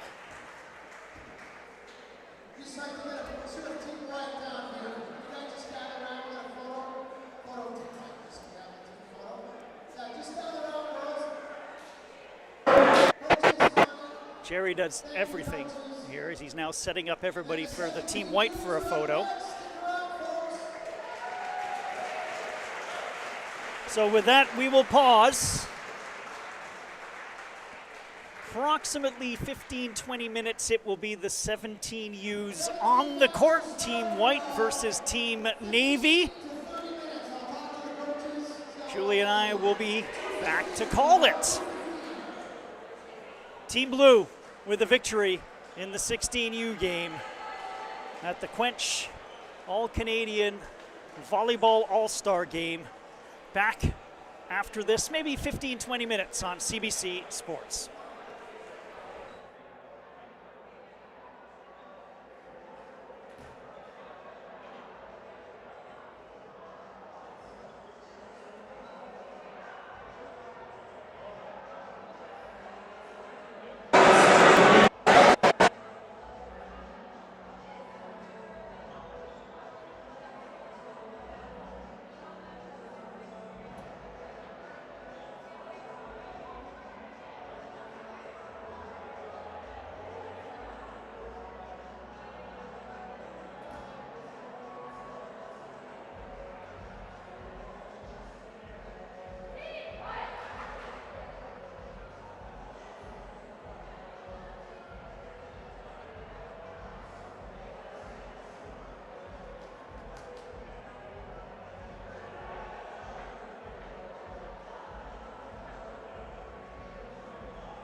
Fantastic introduction by our host and the driving force behind the CWENCH All-Canadian All-Star Game, 16U and 17U. He said it during his introduction, I said it first game, and it's worth reinforcing. This is all about the athletes and their future and their present right now. So I'm Steve Clark, along with Julie Gordon, and that's probably the last time we'll mention our names because it is all about the players. 16U game in the books, and that was won by Team Blue, 3-0 with the 4-set being played, won by Team White. Here we've got the 17Us. What sort of things can we see that might be a little bit different from the 16U? I think hitting velocity will probably be the biggest thing to look out for. With 1 year comes a lot of experience, comes a lot of different strength and conditioning adjustments or advancements, I would say. A lot of these girls have committed already to where they're going, whether it be NCAA or playing U Sport. So these girls are able to manage themselves under pressure and still able to balance that aggression while managing the pressure. So I'm looking forward to it, Steve. We will endeavor, though, to highlight all of the athletes, even though, as Jerry said in the introduction, we have on Team Navy alone 3 number 1s, 3 number 2s, and 3 number 7s, which is great if you're playing poker, but not necessarily calling a volleyball game. But that said, though, it's on me and you if we mix up 6'3" Elle Francoeur and 5'5" Sophie Breton. So I'm just going to say that. That is true. There are some that we really shouldn't get wrong. Their accolades speak for themselves. We definitely need to know who they are, but, you know, give me some grace. This isn't my full-time job. I will make mistakes. I don't want to be getting yelled at after. I'll try and keep it to a minimum then.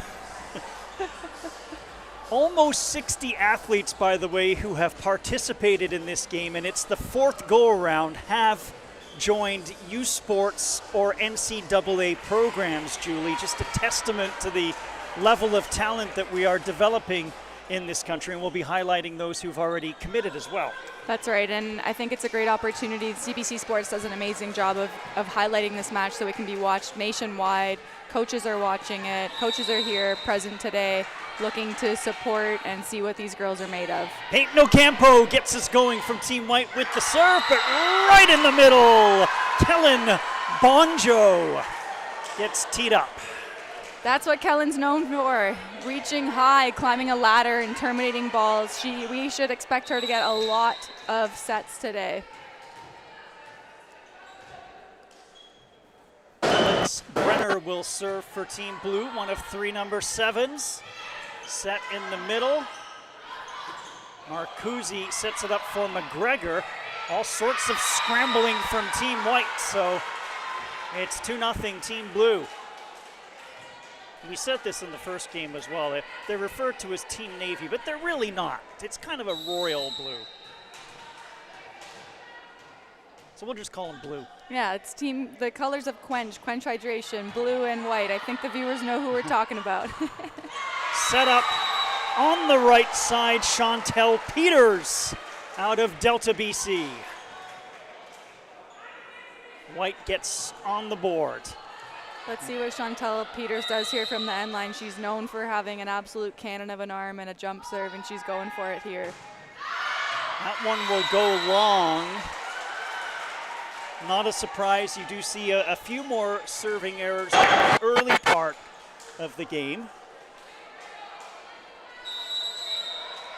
Here's Kellen Bonjo, runs the middle, 6'1" from Ottawa, takes something off. Free hit for McGregor, and she takes advantage of it. Early 4-1 lead. It's interesting as these girls work into their serving here, because in the first 2 days of this event, the girls are split between 2 side courts here. So this is the first time that they're playing on this main court here, which is just a bit of a different depth perception when you're at the service line. Big hit in the middle. Bailey Royston, who, by the way, will take her talents south to Houston Christian. I believe she'll be playing both beach volleyball and indoor volleyball there, so she's a very talented athlete that can do it all, super dynamic. Francoeur gets it over. They'll go to the right side. And it gets set up for Ryan Scott. An outside hitter from Kamloops.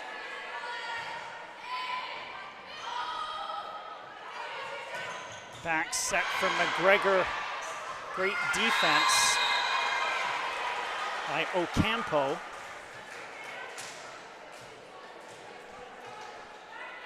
Nice swing there by McGregor. It's coming with a lot of velocity. I think that's the first time we've seen a ball hit a defender and then hit the ceiling, just as a result of how much power these girls are attacking the ball with. McGregor serving, and nice attempted pancake by Scott, but Blue has doubled their lead 6-3.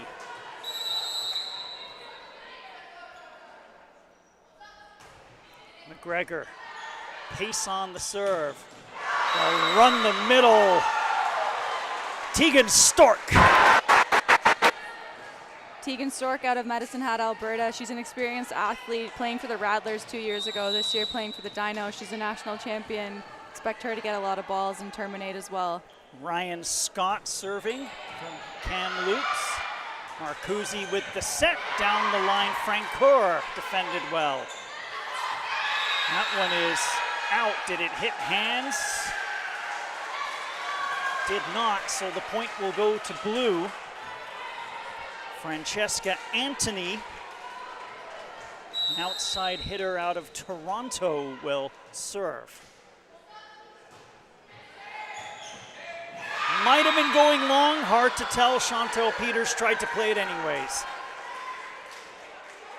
Looking at Elle Francoeur here, she's not messing around. You can see how intense she is, how competitive she is. That's very, very obvious to me from up here in this, calling this in the box up here in comparison to the younger athletes. That's an ace as it just dips inside that back line.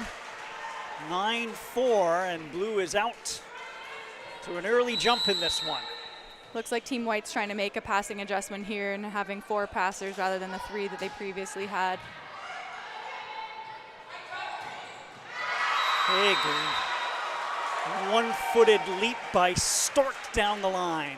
Stork running the slide well there. Super dynamic off of 1 foot and using her entire reach as she's reaching up and getting on top of the ball.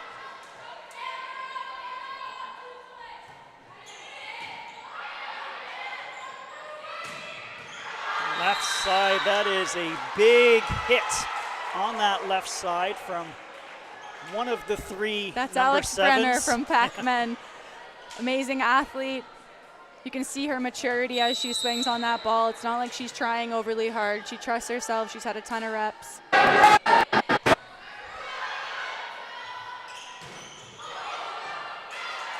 Antony, good defense. Marcuzzi sets it up, and that one's into the net. Just a bit of a miss hit there by Alex Brenner. No worries at all. Team had a good opportunity there. Play the ball off the high hands block. Looking for a little bit of a tighter set there out of system, but Alex Brenner knows she can do better than that. Looking forward to watching her continue to do her thing. The left side again. Well, they just keep feeding her, don't they? Well, she knows what she's doing. That's what I mean. She's well composed. She doesn't get too high, too down. If she makes a mistake, she knows that she'll be able to correct herself. Her team's going to trust her a lot. Alex Brenner, 6'2", headed to NC State to be a member of the Wolfpack. Peters gets it over. It's all teed up, though, for Blue. They'll run it to the right side. McGregor drops it over. Big hit by Peters off the block. 11-7 Blue now. Chantel Peters stands at 6 feet, committed to Trinity Western University for this for 2027 class. Just absolutely incredible athlete. She'll get a lot of volume, reaches very high with a lot of velocity. Sophia Nepsy. That is way too much power from Hannah McGregor, as all Chantel Peters can do is try to get out of the way.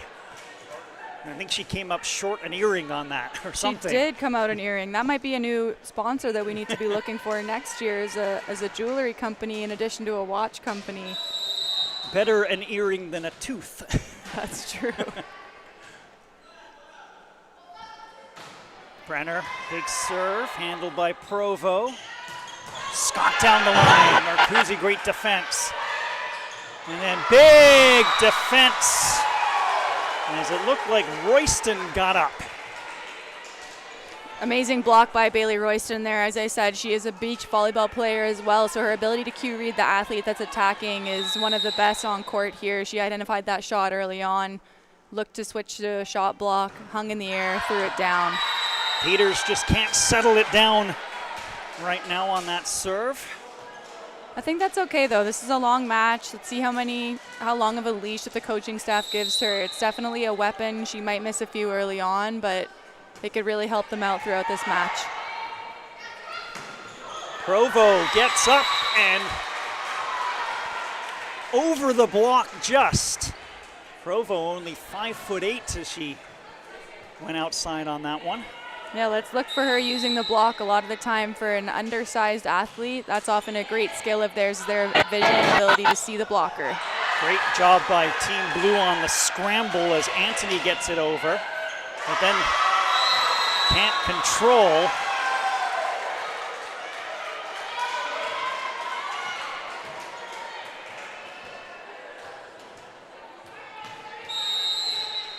(13-10) Royston. Kind of down the line with that serve. Big block at the net as Anthony tried to finish. Royston from the back court. Set up in the middle, a little misdirection tried there. They'll go to the right side and McGregor shows off her power. Marcuzzi doing a great job there, distributing the ball to all of her attackers, staying composed at the net with a fairly tight pass there.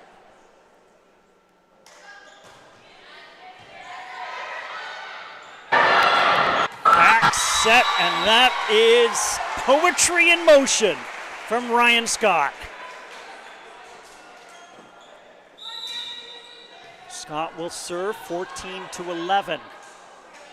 Nope, she will sub out.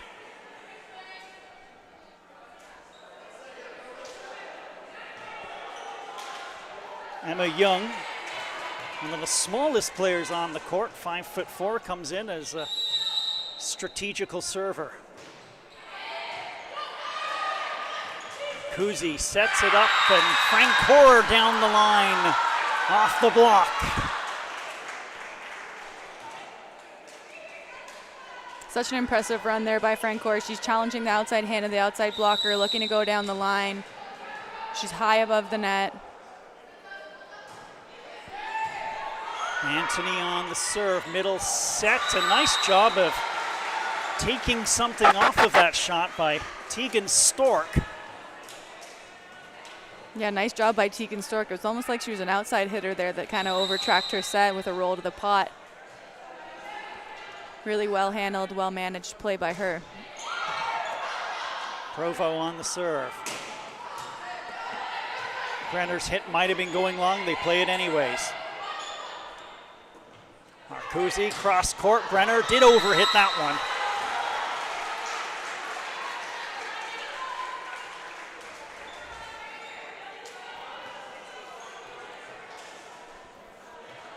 Provo with her second attempt at the service line. Anthony handles it. Marcuzzi, little back set and a nice job by Francoeur. How about the touch from the 6'3" middle? Absolutely perfect. And knowing that the libero is on the line in front of you and still being tempted to do it and execute that shot just shows how precise that it was, Steve. Brianne Liu, who also plays as a libero, will come on and serve.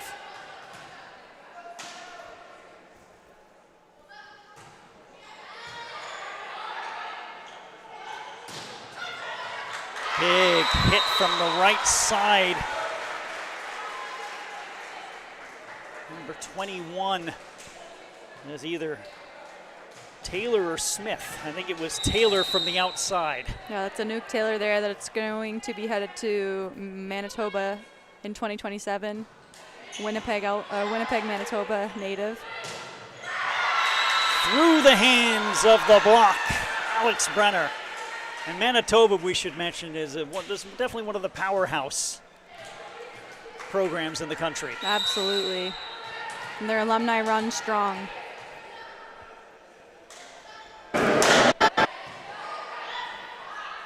Marcuzzi on the serve. Taylor with power. Brenner with too much power.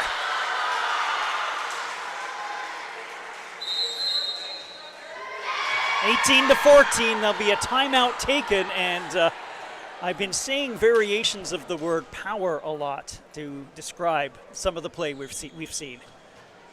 I mean, these girls have so much power. I like to say they have a high hitting velocity, but they're also tactical. It's not like they're making the same play twice in a row. They're often mixing in off-speed shots, tips just behind the block, playing balls intentionally into the block. So these girls have a wide range of offensive tools, which is what makes them so difficult to defend, which is why they're here at this CWENCH All-Canadians. They are truly all-stars and can do it all. Is that one of the bigger changes over the years, is the power and the big hitting, or is it something that's always been there? I do think it's absolutely just the ability to be able to hit hard is necessary at the indoor volleyball.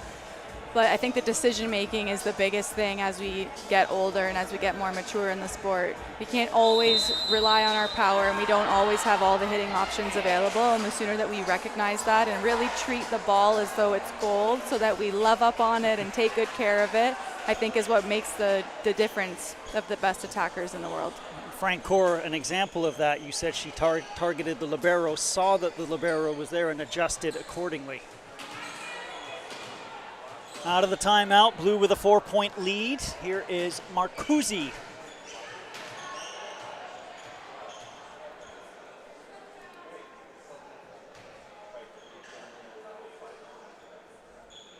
Sure, there's some moisture or dampness on the court.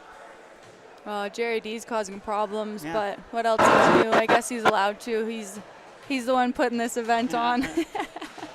Solving problems, too. Someone might have spilt a little bit of CWENCH. We don't want to waste that liquid gold, but got to keep these athletes safe.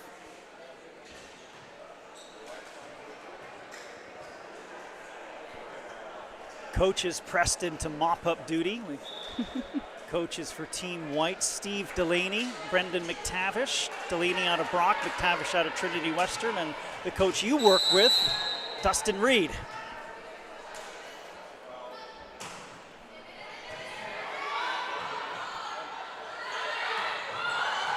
Great roll shot by Peters. Caught everybody off guard on Blue. Sure did, and Provo did an amazing job tracking that serve-receive ball. It was really going to the end line. She did a good job of sticking with it to fight through it. Peters with the roll shot deep to the pot to score. Taylor with the serve. Alex Brenner on display, demonstrating some power down the line. I think that's a huge difference between the age group, Steve, from the question that you asked me earlier. Like, Alex Brenner can hit any angle right now, so it's not like it's an easy thing to defend. The block will line up cross court, and it gives her the line available that she's going to terminate and hit it hard down the line. Took something off that serve for sure and dropped it in the perfect place. 20-15 now. Team White reversing the double sub that they did earlier to this set.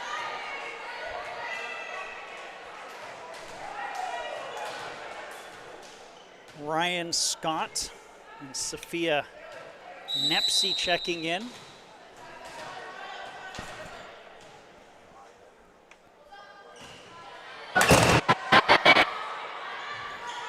Back set, and goodness me, with little regard to anybody's safety, Chantel Peters. Just a technical play, both from the serve, the set, or sorry, the serve receive, the set, and the attack. Nepsy setting that ball at her max jump.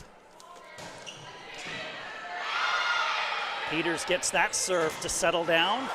McGregor, and does just enough off the block. Team Navy sneaking away with that one. I think Ocampo would like that one back, as that's definitely a ball that we know she can corral. But it's good to know that Team White can defend that ball. Kellen Bonjo on the serve, little misdirection. Bonjo, though, was alert. And then finding the back, Francesca Anthony. Come on, Kellen, middle blocker, great serve coming in, playing defense. We love to see it. Timeout taken by White as Blue. Julius 3 points away from set number 1, 22-16. They have been demonstrating the power game. Yeah, I think they're doing a better job scoring points directly, specifically off their ability to attack. And like I said earlier, they have a lot of range in their attackers, both from an off-speed shot as well as lots of high hitting velocity. So I want to see if there's a way that Team White can change up their defense or find a way for them to be able to score versus just giving the ball back to Team Blue, who's able to terminate. So let's see if there's any adjustments being made in this timeout here. Coach Steve Delaney, for those who don't know, is infamous for the reverse sweep and just winning championships. I know it well. I've coached against him, I've played against him, so you never know what's up that man's sleeve. And my alma mater, McMaster and Brock, have developed quite the rivalry in women's volleyball. Big hit by Scott, defended well.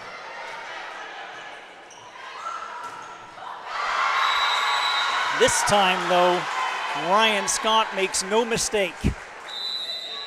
Yeah, Ryan Scott going right back to Kellen Bonjo, who had made a few defensive plays in the last few rallies, unable to come away with a third one there, but Scott knows what she's doing and how to put the ball away. Let's see if they can go on a run here with Team White. Royston will sub out. Amanda Nagy will come in and serve.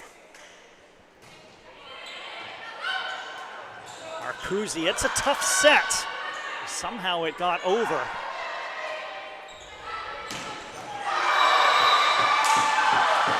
Pure power right in the middle.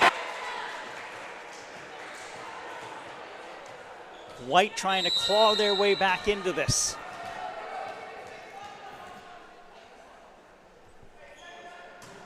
Nagy again, cross court. Marcuzzi with the set. And McGregor gets it sent back. 22-19.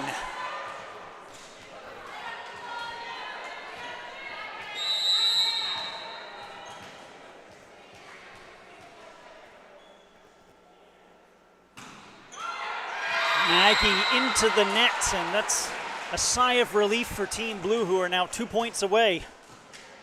And McGregor on the service line.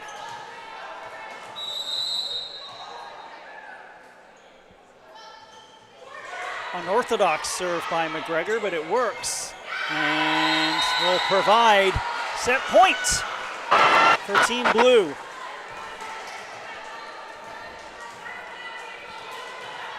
McGregor looking to close it out. Power, great serve, great diving play made. Marcuzzi sets it up down the line. And Team White will stay alive. Team White's just looking to gain as much momentum as they can here, taking it 1 point at a time. 1 point at a time as they gain momentum going into the second set. Let's see if they can tie it up. Ryan Scott serving. Free hit. And Provo takes advantage.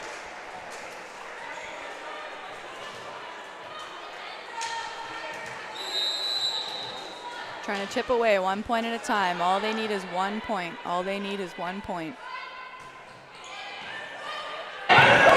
Marcuzzi sets it up, roll shot, kept alive, opportunity Team White. It's Provo getting it through the hands. Great diving play. They'll go to Provo again, and it's off the block. And it's 24-22. Timeout taken by Blue as Team White refuses to go away in set number 1. Yeah, we love this never say die attitude, and I think that's going to be a big theme. We anticipate all of these sets being quite close with all these high-level players, and I think the more that Team White can believe that they're the ones that can score points versus being given points will be best for them throughout this match. And earlier on, I think that, you know, Team White wasn't necessarily scoring their own points. They were relying more on Team Blue's errors, and that's not the case in the last 10 points or so. They're able to score much more points on their own, so let's see how that continues to develop. With the theme of 1 point at a time, all we need is 1 point. You sounded like such a coach when you said that. But it's true. You can't get all the points in one. Yep, can only score 1 point at a time, so let's take it 1 point at a time. And so Ryan Scott with the pressure on her on the service line to keep her team in it. Set up. And nice composure as Francesca Anthony puts a close to set number 1, won by Team Blue, 25-22. Great spirited pushback by Team White, and you think that late momentum might help them? I do think it will. I think that momentum, no matter what people say, momentum is a huge part of the sport of volleyball. But someone like Francesca Anthony, who's a national champion, coming off of a national championship win just a few weeks ago, when you give her the ball, she's going to go for it, and she knows how to terminate. So let's see how Team White adjusts in this next set as we're bringing in some new players into this all-Canadian game. Yeah, they'll rotate some new talent into the lineups for both teams, but Team Blue wins the first one, 25-22. We'll pause, come back with set number 2 after this at the CWENCH All-Canadian 17U Volleyball All-Star Game on CBC Sports.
Both teams making their way back onto the court after a spirited and entertaining first set, won by Team Blue, 25-22. We'll see how both teams respond. It almost becomes a new game with all of the new players coming on, doesn't it? It's so true. These players out here are like, well, we're the starters now.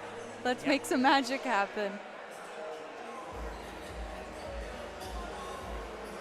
Jerry spoke to this point earlier before the match, but it is true in that there are no real starters in this match because everyone deserves a starting spot, as they're all stars and have so much success in their positions in the sport of volleyball in Canada in the last few years.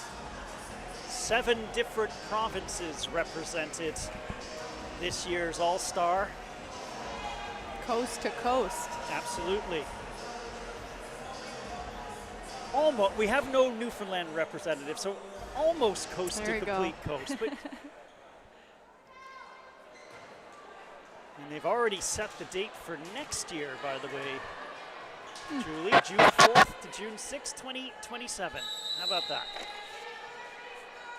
Maybe they'll invite us back. We'll see. underway here in set number 2. Play by Abel. And that net joust is won by Team Blue. Gwen McKay in the middle. Laura Adele with a big dig there to start us off. Amazing talent, tall setter, part of our national team program. So composed on the court. Speaking of composed, that strike. Stella Smith. Or is that a Nook Taylor? Both 21s are on the court for Team White. That would have been a Nook Taylor from the outside. getting it delivered from Setter. Stella Smith. There you go. We said there would be mistakes. Although I'm sure Stella could probably hit that way. Yeah. She's a great volleyball player. And she's a lefty as well. Adele sets it up. Another lefty. Harkin providing the point. Parkin doing a great job of managing that set there. She's so high above the net that's a tough ball to defend because her roll shot's so flat, just above the height of the blockers. It doesn't really go up at any point. Koob with the serve. Knocked over, free hit, and taking advantage of that. It looked like it was Grieve and behind the referee, or for us behind the referee. Here's a Nook Taylor. Floats that one long.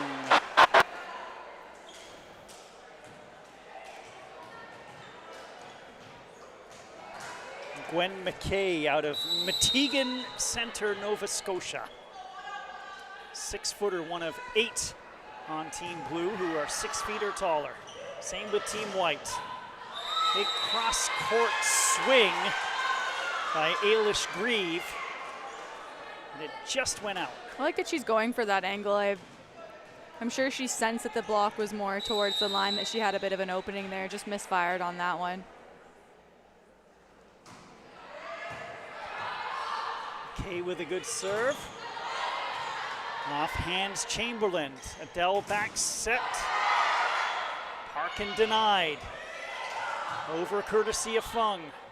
In the middle, off the net, as Sophie Meyer.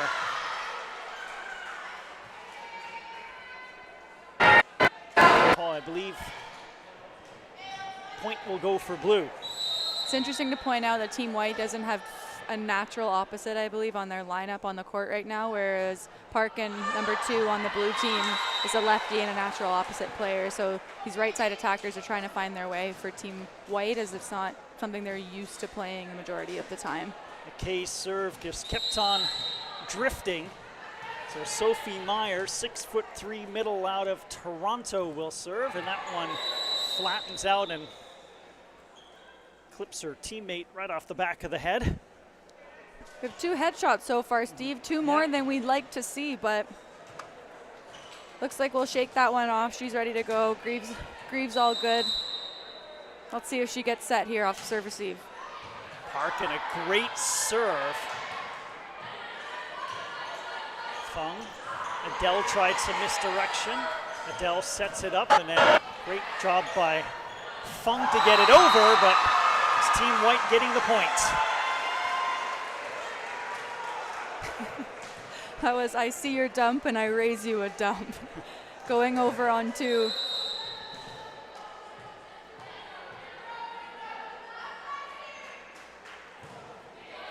Reeve. Adele sets it up. Fung with the left side hit. Great diving play made by the libero Liu.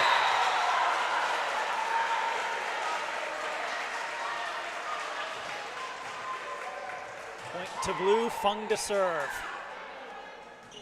See if Fung goes with her jump serve here. She's well known for it. High flyer, part of Venom Vipers. A number of championship medals have been won. Went big, but a little bit too strong. She's off to Stony Brook for her next volleyball journey in a couple of years. I'm so happy to watch her succeed and have some success there. She's always wanted to play Division I, so I'm so proud of her for being able to do that. She's put the work in, and she's more than skilled enough. Chamberlain sends one long as well. Bonjo will try to put an end to these service errors.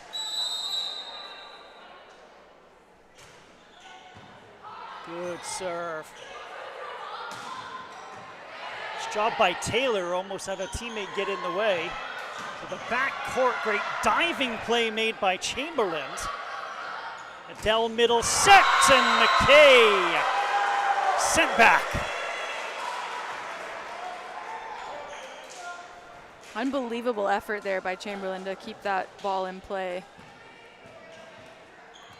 I love the out-of-system play by Coob to go down the line. Off speed. Haley Royston, Fung with the return. Set up on the left side. Coob. That's what Chloe's known for. When I first saw her at Nationals a couple years ago, she was so young, but hitting the ball with such pace that she was turning heads in the gym. And, you know, a few years later, she's still doing that, but even harder now. Incredible young athlete. And off to the NCAA in Buffalo.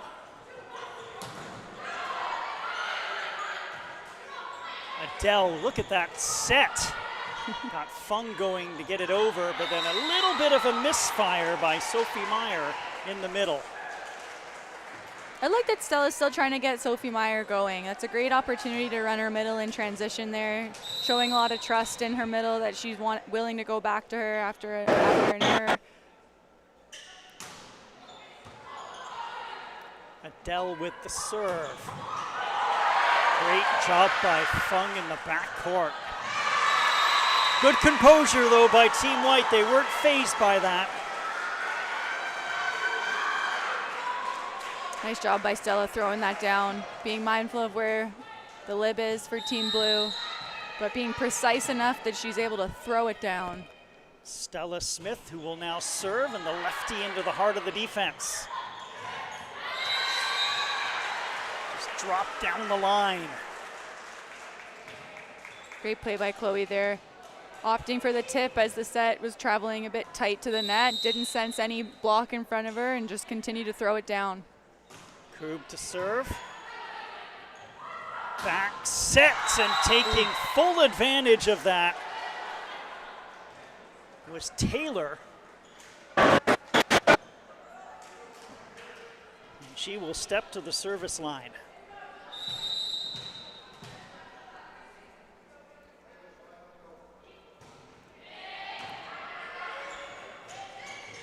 Adele in the middle, and a little bit of a misfire by Gwen McKay.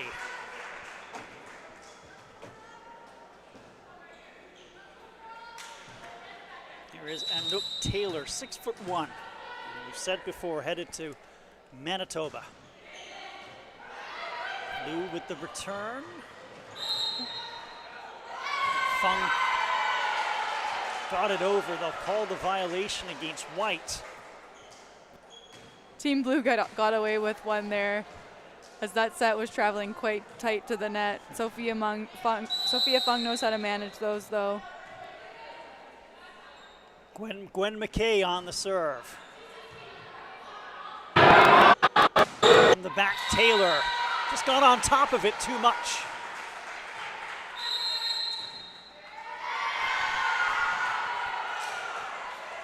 Timeout taken by Team White. Is that the shot that Taylor made one of the more difficult shots to make, because you're not set up on the outside at the front, you're not quite at the back, you're in between? Yeah, I think that there was a little bit of a misconnection between the setter and her as she was the back row attacker there. The ball wasn't necessarily in system. It allowed Anouk to go after the ball and float into the approach. It was traveling a little bit behind her. I think she was trying just to keep it in play, but maybe just misconnected or mistimed that a little bit. I think this is a well-timed timeout for Coach Steve Delaney here in Team White with the support of Brendan McTavish and Dustin Reed. It was funny, as I was kind of just checking out the court before this match started, I heard Steve Delaney say to the team, all right, so what's our fun meter at right now? So you know that's what the messaging is in this timeout is like, hey, like no worries here, like we're here to have fun, let's enjoy it. No need to feel any stress or tension right now. Let's be willing to let it go and move on and enjoy it. So I'm excited to see that here. Competitive, but it's entertainment as well, right? That's true. Gwen McKay out of the timeout. Iced effectively by that timeout, 13-10, Team Blue. A coach's dream as handshakes are exchanged on the bench after calling that timeout. They will take credit for the cunning strategy they employed. Royston on the serve. In the middle, and Longo just gets it over. Royston gets it over. Adele, look at the set for Fung. Defended well. Chamberlain gets it over. Adele again. Fung has to go off speed. Net battle, and Fung won that one. Yeah, nice job sealing the net there. Sophia Fung only standing at 5'9", but she's a very disciplined player. Her ability to seal the net when there's ever a tight set is some of the best in the gym here.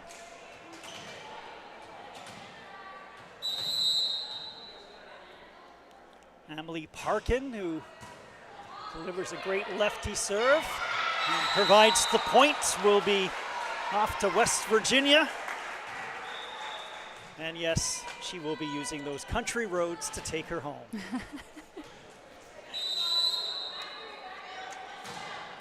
It's a big serve, too big as it turns out. Still a somewhat comfortable 5-point lead for Team Blue. Yeah, I think Team White definitely can breathe a sigh of relief after that miss. They've bled a few errors in the last few points, which is why the gap on the scoreboard is what it is. So looking for them to gain some momentum here from the service line, trying to keep the ball in play and generate more points.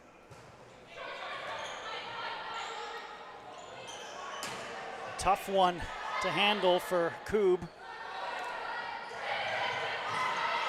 Diving play by Lou, set up for Fung. Roll shot cross court was a beauty, and Chamberlain did well defending it. Adele in the middle, and diving play made by Koob. In the middle, Royston gets it sent back. Bongo with another block on the play. Is there a third? Fung can't complete. Good defense led by Bailey Royston at the net. Yeah, that was a very high IQ volleyball play by Bailey Royston there at the net, sensing that the ball was tight to the net, going up with two hands, pressing to be able to keep that rally alive, and then her and Peters sealing the net well on the block there to earn a point on the serve. Nepsy on the serve, great diving play made by Lou, and the net battle is won by Chantel Peters.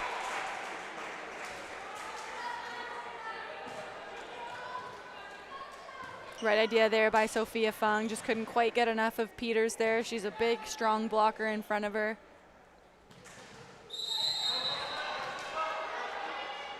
Nepsy. Tough play and a good one made by Bonjo to keep it in. Peters couldn't complete. Big hit by Parkin. That is not an easy shot by Parkin, and she did very well with it.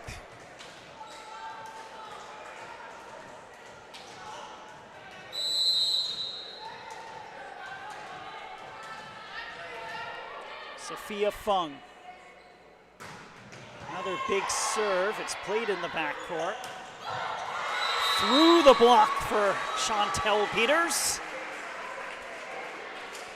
Great pass by Amanda Nagy there, being able to manage that spin serve from Sophia Fung. And then Chantel Peters just demonstrating her composure, knowing that Laura Adele's a big blocker in front of her. She just pushes it into Laura, expecting the recycle or the joust. All of a sudden, 2-point game now. Off the block, another point for Team White.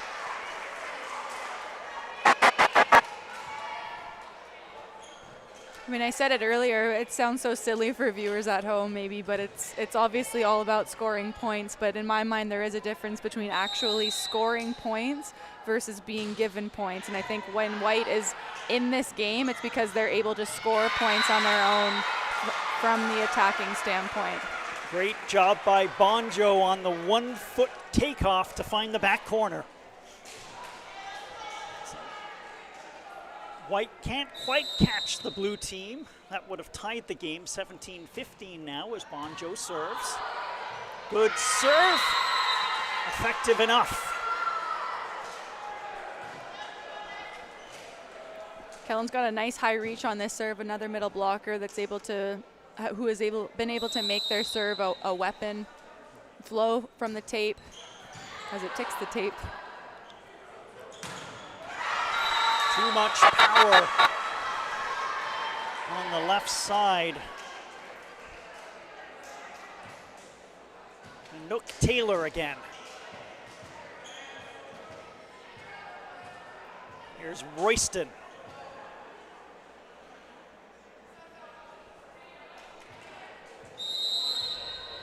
Royston also played in this game last year.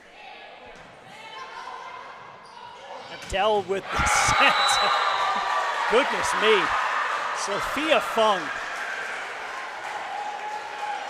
I flinched when that shot was taken, and it was taken from the other side of the court from us. Yeah, Chloe Cube just absolutely detonating that ball. And I'm more impressed with her ability to trust her setter there. They don't play together often, but Laura Adele getting her hips under the ball, delivering that on a platter for Chloe there. Back set, and Peters squeezes it through the block. 19-17. Peters to serve.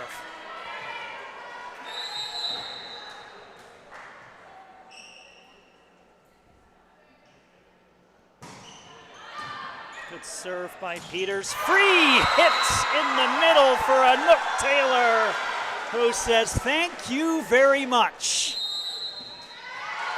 Timeout taken by Team Blue. We've got another 1 point game here. 19-18 is the score. You know, White has been chasing this blue team all set long, Julie, and they're looking to finally catch them.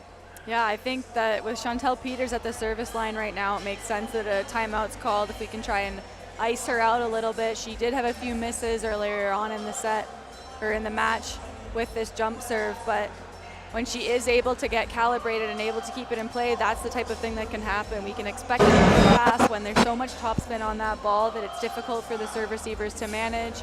An easy ball to terminate for the players in the front row. So I'm excited to see that she is likely going to continue to go after it. And we need Team White to continue to make points of their own, as I sound like a broken record, but that to me is the biggest difference maker, specifically from the front row and their ability to attack and score points. There are about a quarter of the players who are committed to post-secondary. Chantel Peters is one of those who isn't, but I have to believe that there'll be choices for her to make in the near future. Yeah, I think she recently signed with Trinity Western, actually, so. Oh, breaking news. Yeah, there you go. Big serve by Peters. A little awkward from Parkin, gets it over. This is for the tie. And they have tied the game as it's a good player attempt by Lou, but 19 all. Blew up 1 set to nothing. Peters with that big serve. This one is long.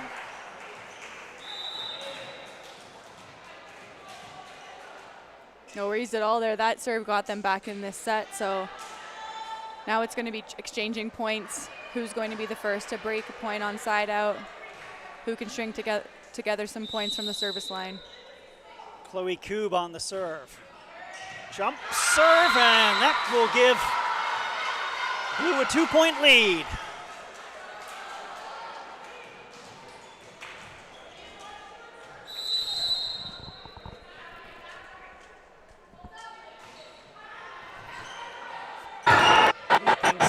and great block at the net.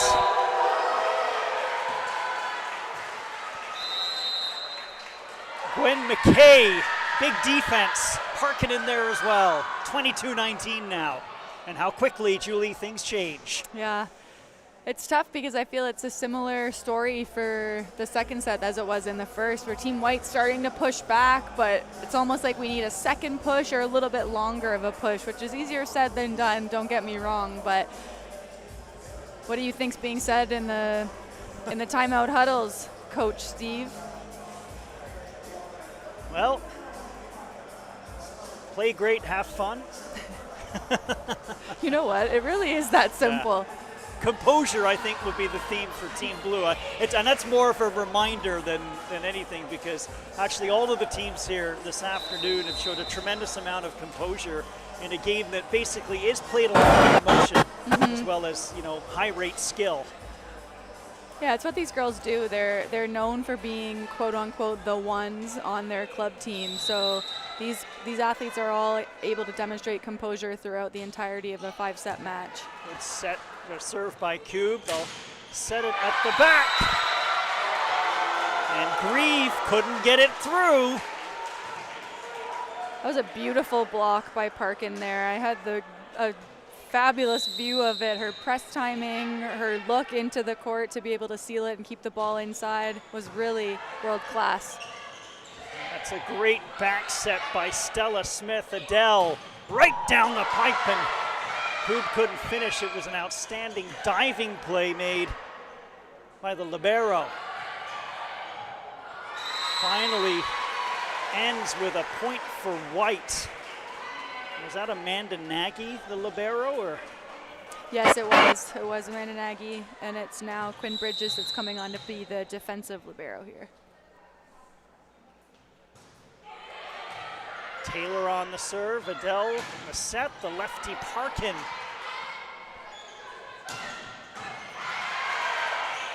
Chamberlain can't finish. Fung drops it over. Great dive by Chamberlain, but Grieve ran out of room. Set point for Blue. Nice effort there. Parkin's going hard down the line as the lefty opposite for Team Blue with a lot of velocity. It was well defended. That's one of her strengths, is her ability to hit down hard down the line. So I'm curious if Team White will make an adjustment there. And then the left side opting to go off speed there. And again, the range and the difference of pace that these athletes are able to attack from is what truly makes them weapons. Marcuzzi to finish. Chamberlain. Did that hit the hands of Coob? It did, so White stays alive. Chamberlain's a 2-time Athlete of the Year in her province of Quebec. She also spent some time on the youth national team representing Team Canada, so I'm not surprised she got set on set point there. Peyton Ocampo. Adele sets for the set. Fung just in that Bermuda Triangle where it's hard for anybody to reach it, and Team Blue will take set 2, 25-21. Following up their 25-22 victory. Again, I think you made the point earlier. Team White, it was right there, but they just couldn't. Needed a couple of extra pushes, as you said. Yeah, and I do think there are some defensive tactical adjustments that'll be made as we enter this set. Not going to speak to what they might be, but I know that that's something that I can see Coach Dustin Reed drawing something up on his whiteboard there, having conversation. So I can anticipate that as we enter this third set. And with that, we'll step away and just let the visuals take you through. Team Blue up 2-0 on Team White, 25-22, 25-21. You're watching the CWENCH All-Canadian All-Star Games, the 17U game on CBC Sports.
Blue is trying to complete a 3-game sweep here, though if it is that, they will play a 4th set regardless. Team White looking to just climb back into this game. As I said, they've been close. What do you think they need to do? I mean, I think they really need to be able to keep the ball in play when they're out of system, and when they do feel like they're in system and have the ability to score offensively from an attacking standpoint, that's what they need to be able to manage. As I kind of alluded to at the end of the set, there are some defensive adjustments that I think will be made, but let's see how they adjust with a new group of players on the court. And a Young with the serve, great pancake, and then Young from the knees able to get it over. Archer with the back set, McGregor had to adjust.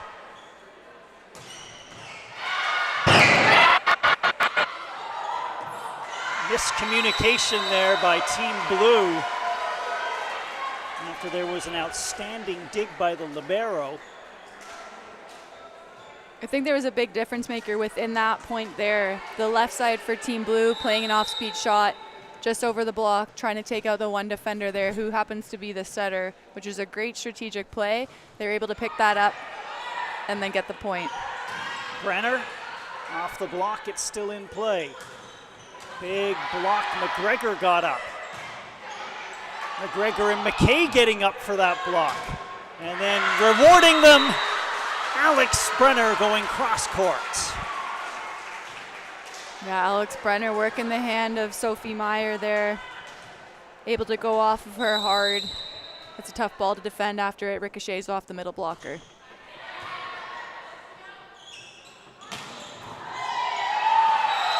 Beautiful explosive shot on the left side by Peters. Ryan Scott out of Kamloops, BC to serve.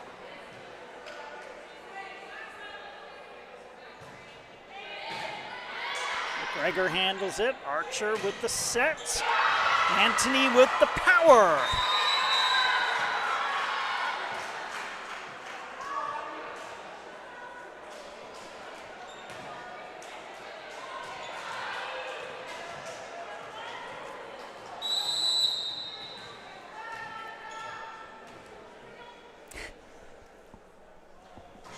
Gwen McKay with the serve. Campo on the return. Peters again, this time runs the right side.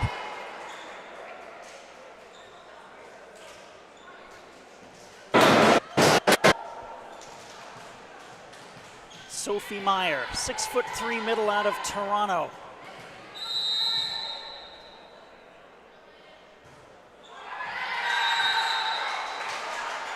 Sends it dipping into the net. All tied at 3 here in set number 3.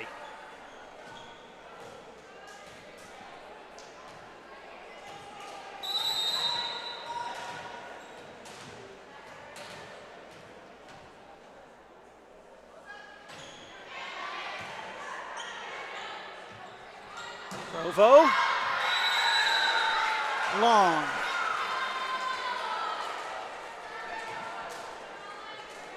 Provo recognizing that she's not in an optimal hitting position there, trying to go high off the hands. Unfortunately wasn't able to sneak away with a block touch there, but I like the idea. Provo, nice job on the return, right back up to put it to the backcourt where McGregor defends. Off the net, and just beyond Anthony for the point. I like that setting choice by Emma Young there, utilizing the pipe attacker, trying to have a new look as an outlet versus giving every ball to the front row left side. Big serve by Peters. McGregor, great job of handling it. Peters with the defense. Over to the backcourt. Archer back set. Frank Hoare with the touch.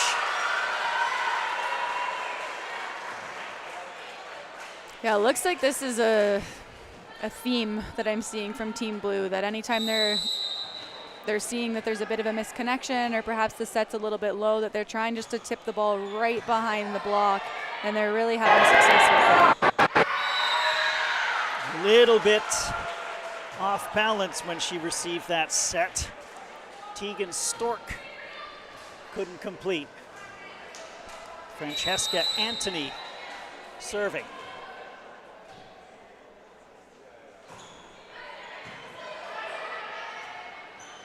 Provo sent back. Archer was up.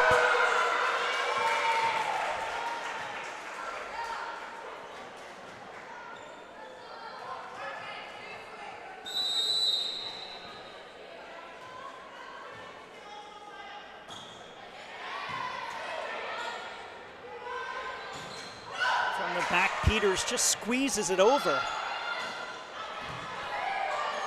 McGregor, Provo, and just got it through that block.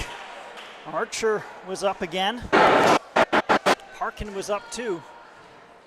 It's great to see Sophia Provo challenging the block. I know she got blocked on the previous point, but staying committed to working the edges of the block and trusting that she's able to work through it.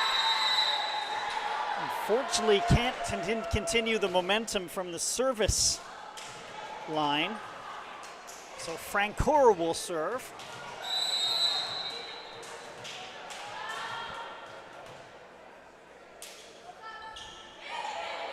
Floater. Young with the back set. It was good touch by Stork, but misfired. Great idea there by Tegan Stork. She knows that Francoeur has been hitting that shot off the slide, tipping it just over the block, and Tegan said, hey, maybe I'll give that a shot as well. Drifting, but then played by Provo off the serve, and nice play, Ryan Scott down the line and finding the back. Beautiful smooth swing there by Ryan Scott, high above the block, deep in the court. Well composed attacker. Stork from the right of middle. Just long, and I mean just. I was like, do we have a challenge system here? Because that was very close. It's difficult from the angle that we're seeing it from, but that was what I would call a good miss. Those ABS systems are great in tennis and baseball. Yeah, maybe they do need to bring them to volleyball. Dropped over and effectively dropped over by Stork.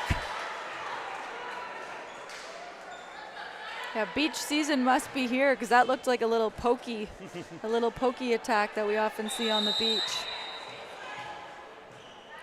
Emma Young on the serve.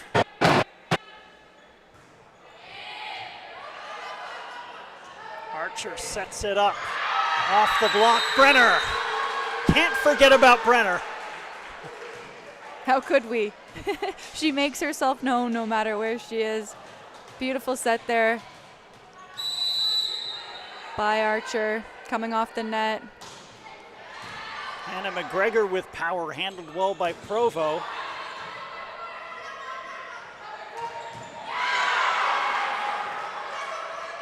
Archer again sets, and it will drop in off the block.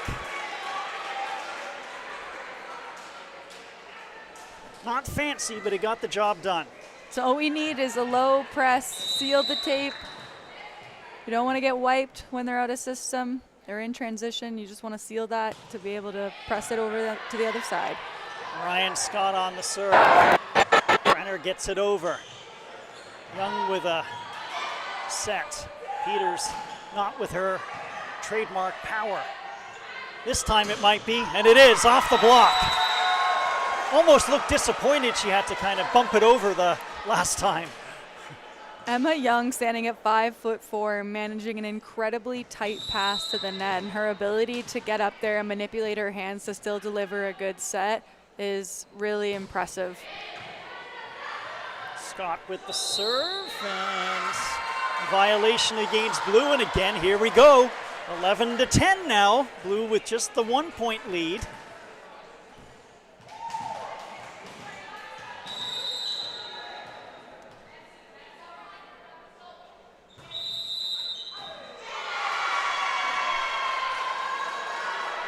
Actually didn't see, but they were called for out of rotation there.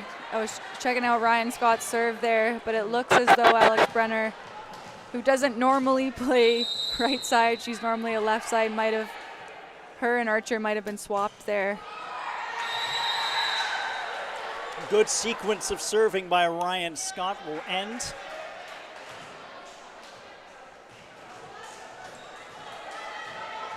Here is Gwen McKay.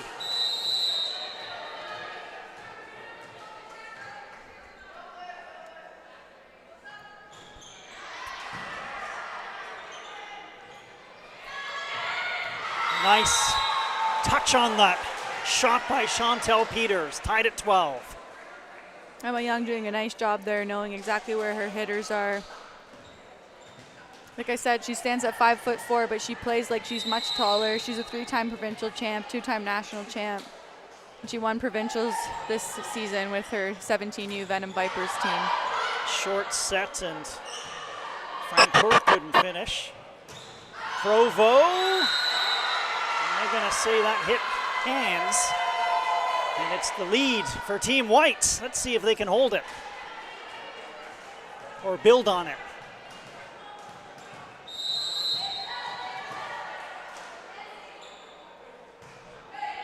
Good serve by Meyer. Played off the net by Archer and over by McGregor. Young, great setup, and Peters. Goodness me, that should have come with a viewer discretion advised label on it. She left a dent in the floor there. Once again, Emma Young being able to manage an incredibly tight pass there, but that's okay. I think that forced the middle blocker, Elle Francoeur, to stay with Tegan Stork there as the middle blocker, to respect her as an attacking option, as it's often the only option that the setter has on a tight pass like that. But Emma Young knows how to manipulate the ball when it's tight to the net and allows Chantel Peters as the opposite to go to work and detonating on that ball, Steve. And I think there is a mark left on that floor. 14-12 as we head into timeout called by Blue. White with the 2-point lead. And I like how you talk about sometimes they don't get the praise they deserve, the setters, Emma Young, and that's a couple times she's made that difficult set. Yeah, she has. I mean, it's an impressive set to make when you're not 5'4". So I think that's the part that I'm like, she is really a disciplined setter, and her ability to understand her body and generate force into the ground to set the ball at her max height reach is what's really great. And I'm curious if now the blockers might respect that a little bit more now from Team Blue when there is a tight pass, maybe sacrificing that middle run and prioritizing Chantel Peters on the right side. Free hit for Provo. Largest lead of the afternoon, I believe, for Team White. Yeah, I've strung together quite a run here with the service line of Sophie Meyer, middle blocker from Toronto, playing for Titans Athena, who had a crazy good season this past season. Archer back set. Scrambled and still kept alive by Team White. Middle set. Francoeur can't finish. And into the net. It is another point for Team White.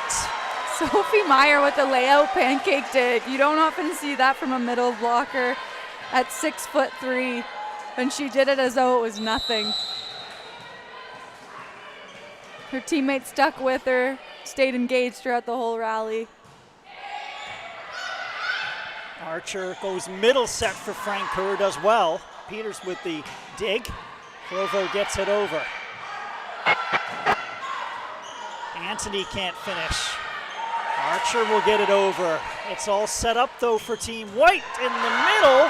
What a great pancake from the back by McGregor.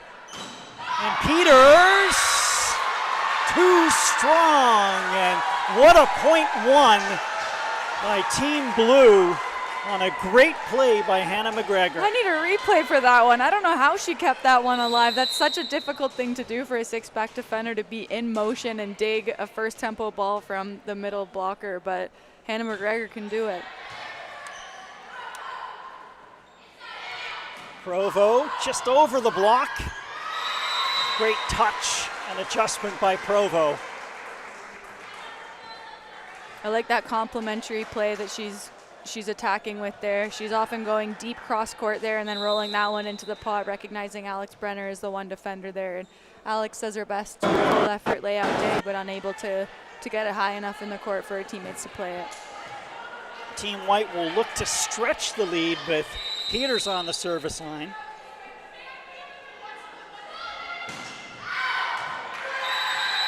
Peters can't keep it in play.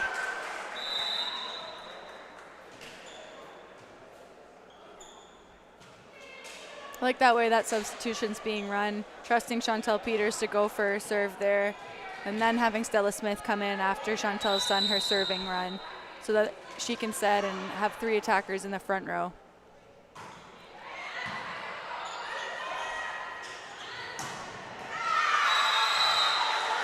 It's a big hit from the left side. I think that was Anouk Taylor. Not sure if she found a seam in the block or if she was going over top. I've got a great view of the referee right in front of me, so I'm not totally sure what's happening in that zone at times. I think you're right.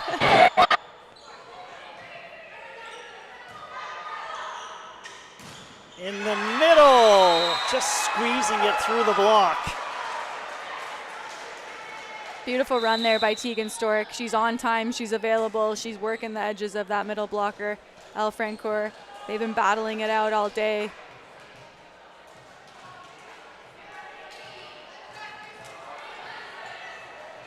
Brenner will sit. Parkin will come on. Provo with the serve. Difficult hit for Hannah McGregor, and Team White was ready for it. 6-point lead for Team White.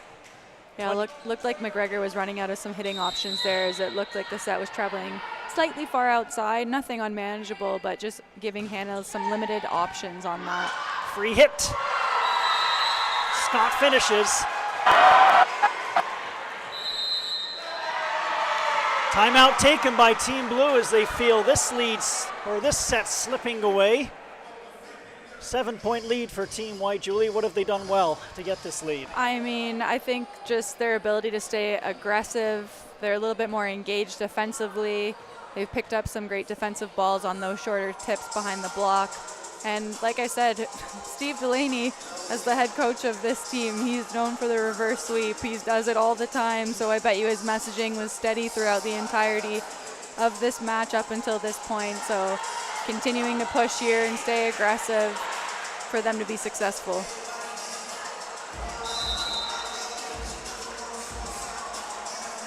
Been an impressive stretch of volleyball for Team White, led by Sophia Provo on the line out of Echo Lake, Nova Scotia.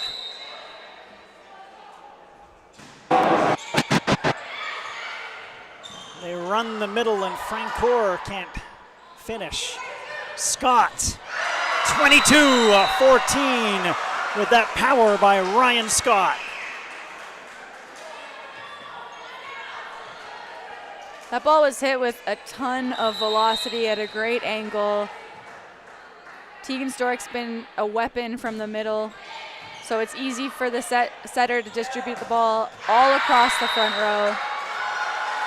That was good work by Parkin on the left side. Not a whole lot to work with, but was able to convert off the block. Yeah, we know that Parkin likes to go hard down the line, so I think that block adjustment to try to seal her attacking down the line is a good one. We just need to make sure that that press stays into the court. Strong left hand. Jamie Bracewell, who's worn the libero sweater as well, on the serve, and it is set up Anouk Taylor.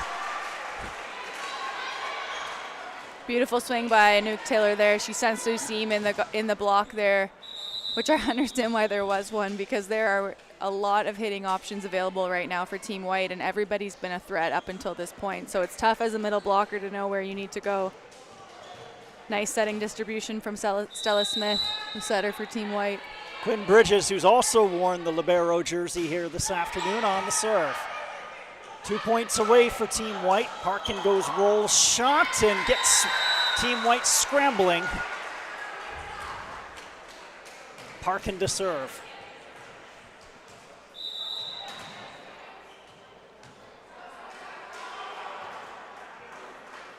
So just for people at home that might not have an understanding as to what's going on right now, this is called a double sub, where we now have Addison Archer coming into the game who's serving, and that is a back row setter, while Alex Brenner came in through the front row so that she's a front row right side attacker. So this allows for Team Blue to have all front row attackers right now instead of having only 2 attackers when there's a front row setter.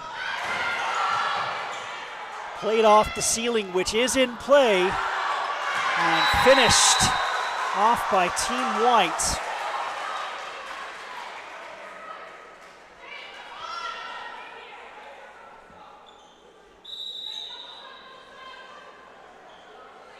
Set points, and many of them, as Team White leads 24-16. They'll turn to Emma Young to finish.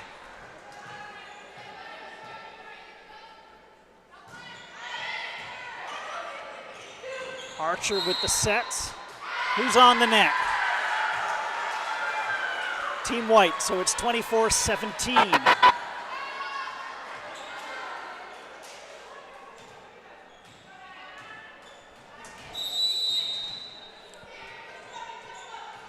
McGregor on the serve.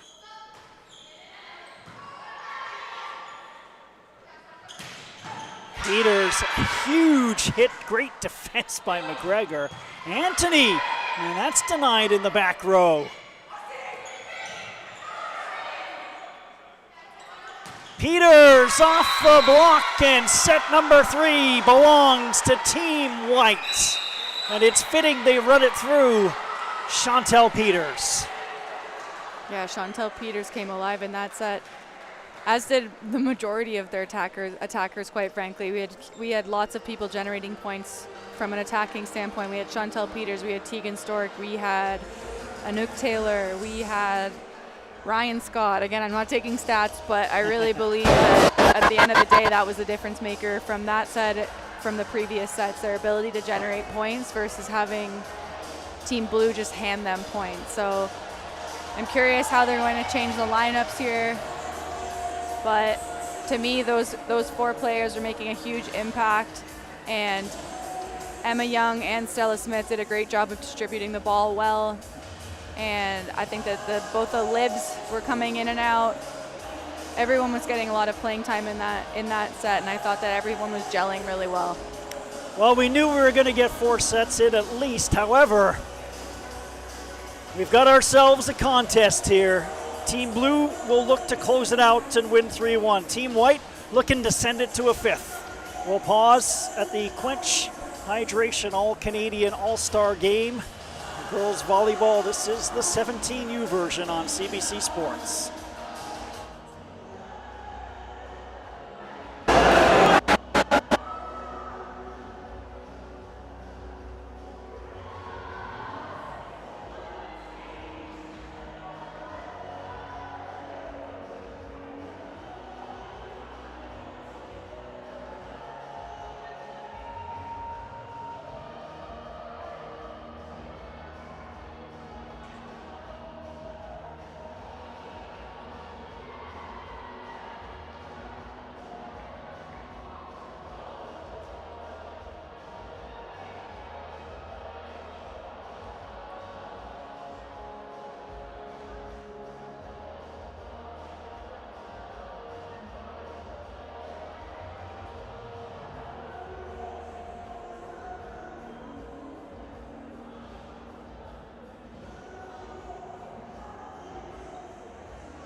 Nice pushback by Team White to win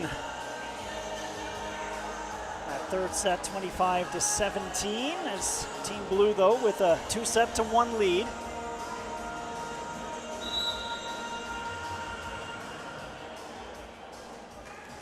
And it will be Team Blue and Laura Adele, the setter from Brooklyn, Ontario, is headed to South Carolina. Peters, long, Brooklyn, by the way, Julie, is one of my many former hometowns. I No lived way. there. Beautiful community just north of Whitby. Great volleyball being played in the Durham region.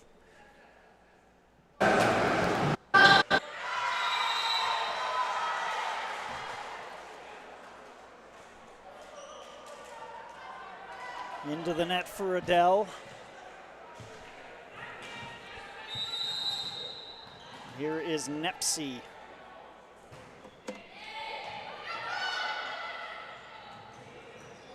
A little awkward there for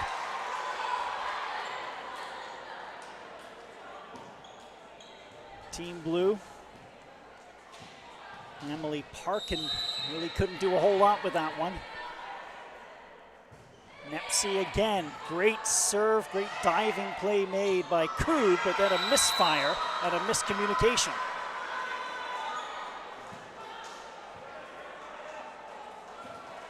This is exactly the type of start you want for Team White. When you're down 2-1, early lead, small lead, but that's what you're looking for. Again, a little misfire, and Parkin gets it over.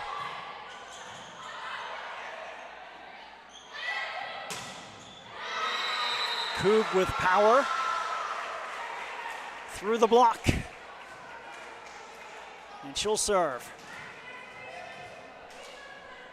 Funny enough, Laura Adele and Emily Parker play on Titans Chaos together as the club team, along with Isabel Saija, who played earlier in the 16U match.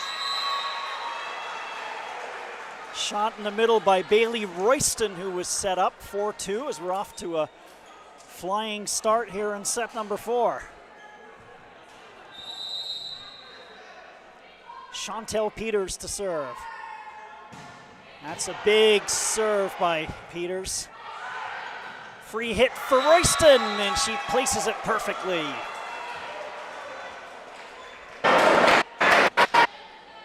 Nice ability to recognize the set there, Bailey Royston. As always, having great eye work, seeing that that set's coming over the net and leaving no doubt and throwing that ball down on the other side. Another booming serve handled by Fung, and that worked out perfectly for Team Blue as it just floated in and nobody on Team White could reach it. What a serve, though, by Peters. Yeah, she's really come alive now. You know, she missed her first couple, but again, she just needed to get, I'll say, acclimated to this environment, but now she is.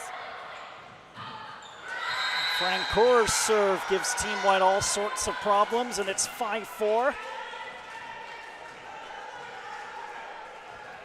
Francoeur, Julie, another one of these big middles that gets on top of the ball, and it's a difficult serve to pick up. Might have been long as it was played by Francoeur.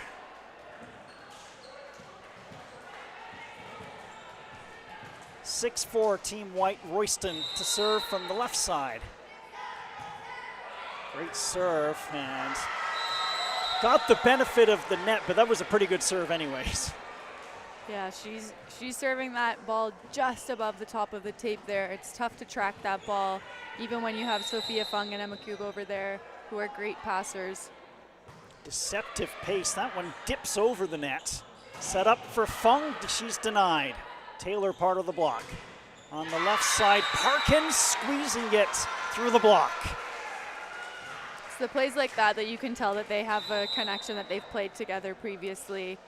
With that delivery from Laura Adele to Parkin there. As Annabelle Marcuzzi comes in for Parkin as the setter. And the server as well.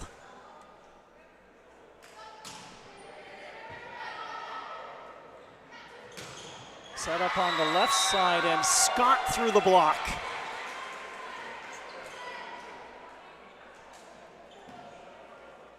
That's what we saw her doing in the previous set. It's like she caught fire and everything she was attacking was turning to points, continuing to challenging the block. And Nook Taylor, Marcuzzi sets it up. Brenner can't finish, and into the heart of the defense where nobody could reach it. That was a beautiful dig by Chantel Peters there, running through that ball. And then Nepsi coming off the net. A lot of deception there with that setter dump. And Nook Taylor, Marcuzzi, middle set. Is it in? No. Just missed by Bonjo. And I mean just, again. Yeah, just out the sideline there, but that's something that Kellen can do. She can hit angles that other middle blockers can't. So she's going to be trying to go after steeper angles. Marcuzzi sets it. Fung just drops it over. Brenner to the back court. On the left side, Scott. Great diving play. Brenner with a roll shot. Great dive by Fung. Blue in full scramble mode. Brenner gets the point as she goes cross court. And what a point it was. It was quite a scrambled play there. I was concerned that there was going to be a little bit of a collision there, but everyone seems to be okay. Brenner managing herself really well. A little bit off the net there, going after the inside hand of the middle blocker on Team White. Fung, big serve, but sends it straight into the net. 11-6 for Team White.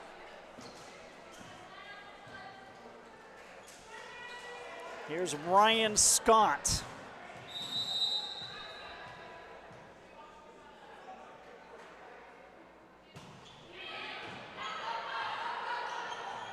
Back set Brenner, and she was denied.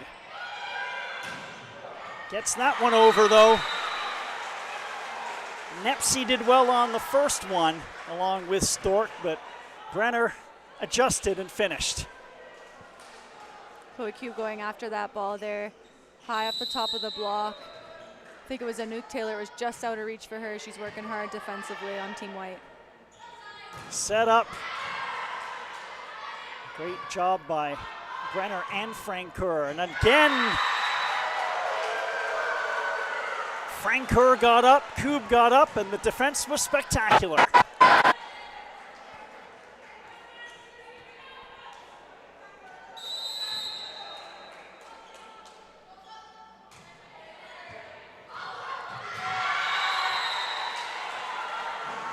Rare misfire by Taylor. 11-9, Blue creeping back in it. It's interesting here because Kellen has it's such a flat serve, but the pace isn't overly hard. So it's almost like a knuckleball or something similar to that, where it gives it's more challenging for the passers to pass it because they're used to serves with more speed. You could see the difficulty. Great defense. Who was on the net though? Doesn't know. Nobody was. The point will go to Team Blue. That difficulty that Bonjo has with that serve. I mean, She's you're causing right. damage.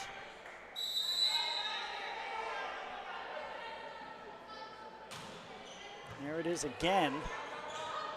Great net defense there by Francoeur.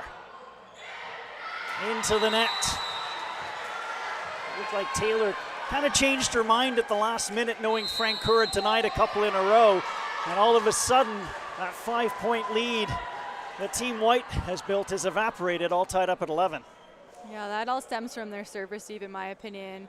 Kellen Bonjo doing a great job keeping the ball in play, keeping their serve flat, and like I said earlier, changing the pace of that serve a little bit. So it's giving the Team White serve receivers a little bit of a challenge there.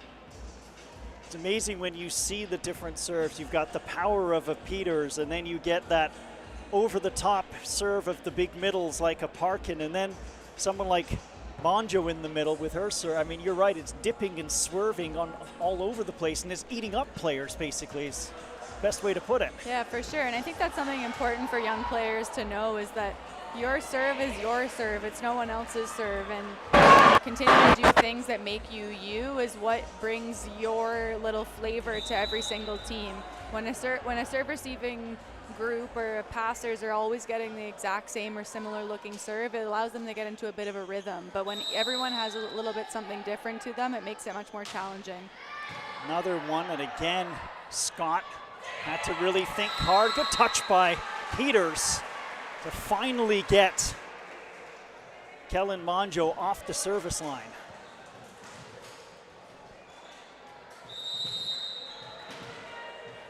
Tegan Stork, the great community of Medicine Hat, Alberta, on the serve. Set up Brenner. Peters defending well. Bit of a misfire, so Peters will just get it over. Marcuzzi, and then it's mistimed by Team Blue.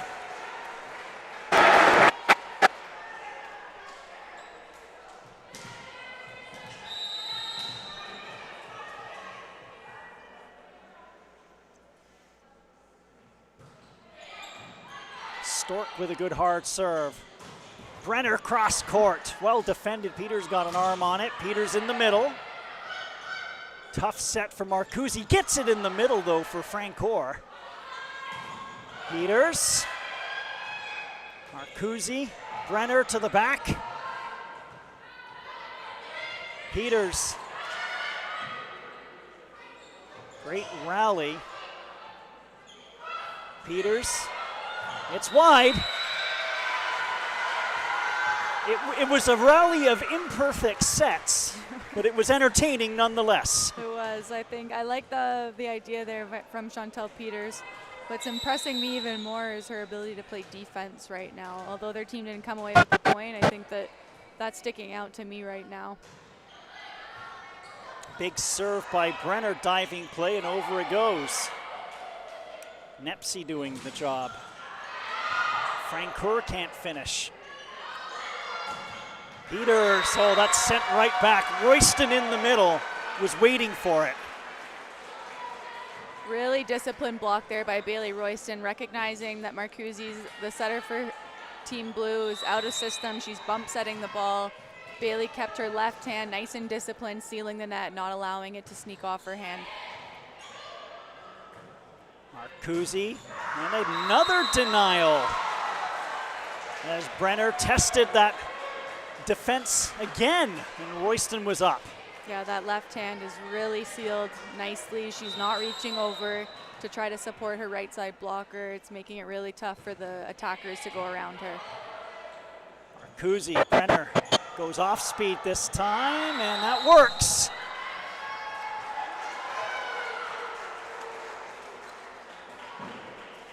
Like the idea of going back to Brenner, even though she's been defended well the last couple times.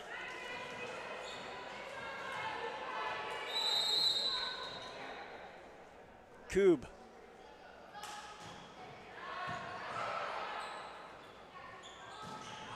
Peters a little bit off balance and a slight mishit.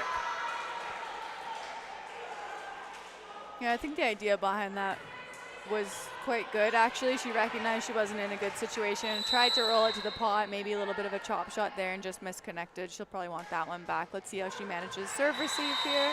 She doesn't have need to. 16-14, White looking to send it to a fifth set. Blue looking to close it out. Peters and the big serve on the line.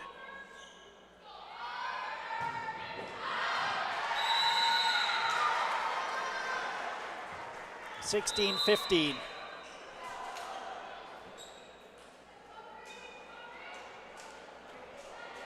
Brienne Liu, who's also worn the libero jersey, from New Westminster, BC.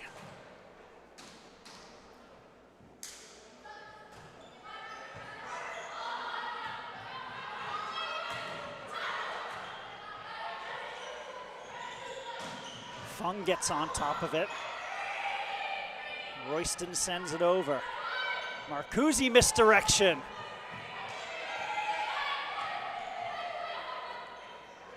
Set up left side, Fung, did she get it in? She did. What a shot by Sophia Fung. For lack of a better term, that was quite the snipe from Sophia Fung there. Reaching high, laser beam, laser pointer right to the corner. I love that Marcuzzi kept that ball inside for Sophia Fung. It allowed her to work the line, or she could have gone cross court had she wanted to. All tied up at 16. Big hit by Taylor. Fung again with a roll shot. Taylor, a second opportunity.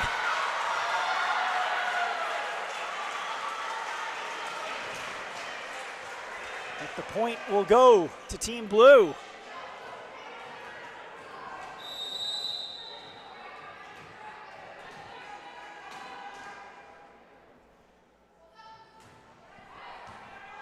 Blue, effective serve again, just over it goes. Marcuzzi sets it up, Fong, oh, what a shot! Too good. Yeah, these last three balls that Sophia Fung has attacked, one was hard down the line, the next one was a little bit deeper cross court, and then that one sharp. Once again, just demonstrating her range, that she has all options available.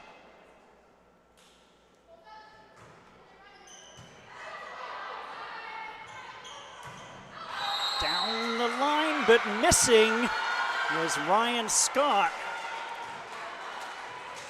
And it's Team Blue who have taken over here the latter stages of set number 4. Yeah, momentum's totally swung back in Team Blue's favor, and Team White knows they're down 2-1 right now. They might be feeling some pressure a little bit. Let's see how they can stabilize. Off the block, they set it up for Ryan Scott, and she delivers.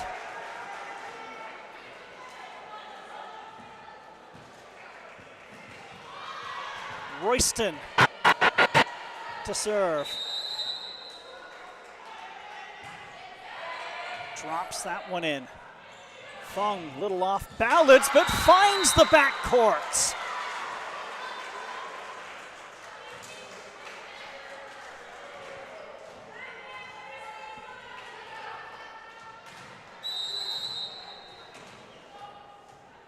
Marcuzzi.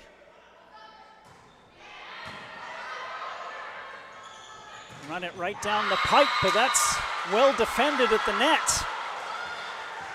Fung and Bonjo were there. Timeout taken by Team White as this one's slipping away from them. Yeah, a few too many unforced errors here from Team White. Coaching staff from Team White's wanting to take a bit of a breather here, recollect themselves. Still time left in the game. Once again, all we need is 1 point at a time all the time. So I want to see the Team White continue to be aggressive, but you know, these attacks that are going in the net are a little bit more challenging to defend. I'd rather see them go higher, or deeper in the court, challenging the block a little bit more. 21-17, Team Blue up 2-1. What a great afternoon of volleyball. Our 16U game ended 3-1 in favor of Team Navy. They swept the first 3, and the fourth one was won by Team White. This one here, we're in the 4th. We've got the first look camp, the 15U invite-only camp coming up in early July, in which a lot of those players get invited to next year's game. And there are players who will do the camp, play in the 16U game and the 17U game. Out of the timeout, scrambling is Team White. Over it goes courtesy of Nepsi. Fung on top of it, great defense. Brenner goes cross court. Right down the middle, Brenner defending. Clipping it off the net was Marcuzzi, and she did the whoops and then had to celebrate as it worked. I think that's probably what they drew up in the timeout, Steve, where the middle blocker sets the center in the back row off the net for the standing shot off the tape. The ultimate misdirection. Patrick Murray knows what he's doing from Dalhousie. 3 points away from victory, Team Blue. Team White will get the serve back, trailing by 4. And it's time for that 1 point at a time mentality.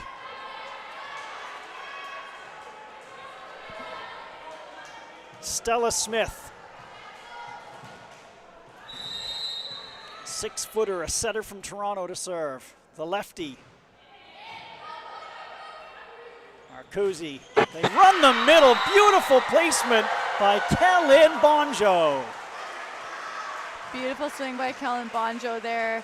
I spoke to earlier her ability to hit angles that other people can. I think that's what makes her so difficult to defend, that she can hit sharp, but she can also demonstrate great discipline and swing high and deep in the court as well. Sophia Fung, big rolling serve, and down in the middle it was Cube. And it is match point. Fung will look to close it out in style. Boy, did she ever. What a big serve. Marcosi. And that'll do it. Brenner gets it through the block, and a comeback victory in set number 4 for Team Blue, and they celebrate a 3-1 win. 25-22, 25-21, 21-25, 25-18. Quite the comeback put on by the blue team in that 4th set. It was. This game was all about big swings of momentum, and I think Team Blue did a great job of managing it overall. Although they were down a little bit early on, they were able to fight their way back and hold their belief that they could still get the job done. Teams congratulating each other on a great game, and it really was a very entertaining showcase for girls volleyball. Both games were.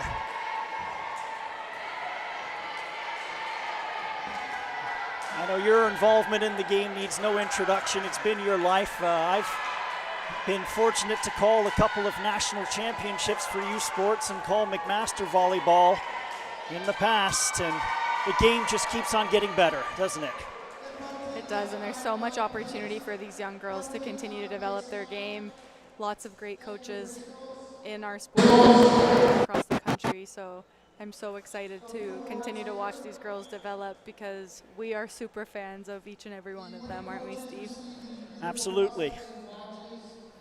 And so the coaches, the winning coaches, will get these fantastic watches from the Whitby Watch Company, one of the many great sponsors. And again, this weekend doesn't cost these athletes anything thanks to the great sponsors that are a part of this.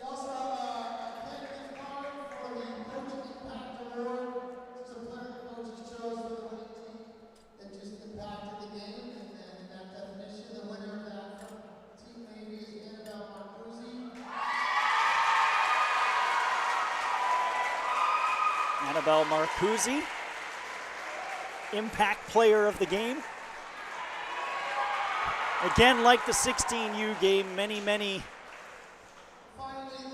deserving athletes, but Marcuzzi an excellent choice.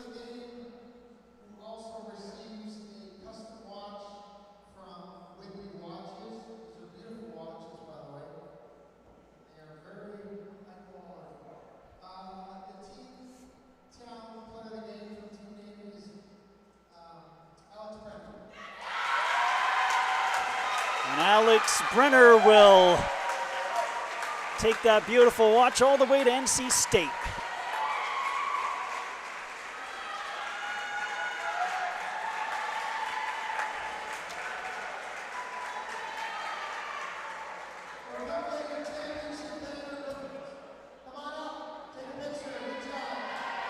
Picture time as Team Blue will get to pose with the banner.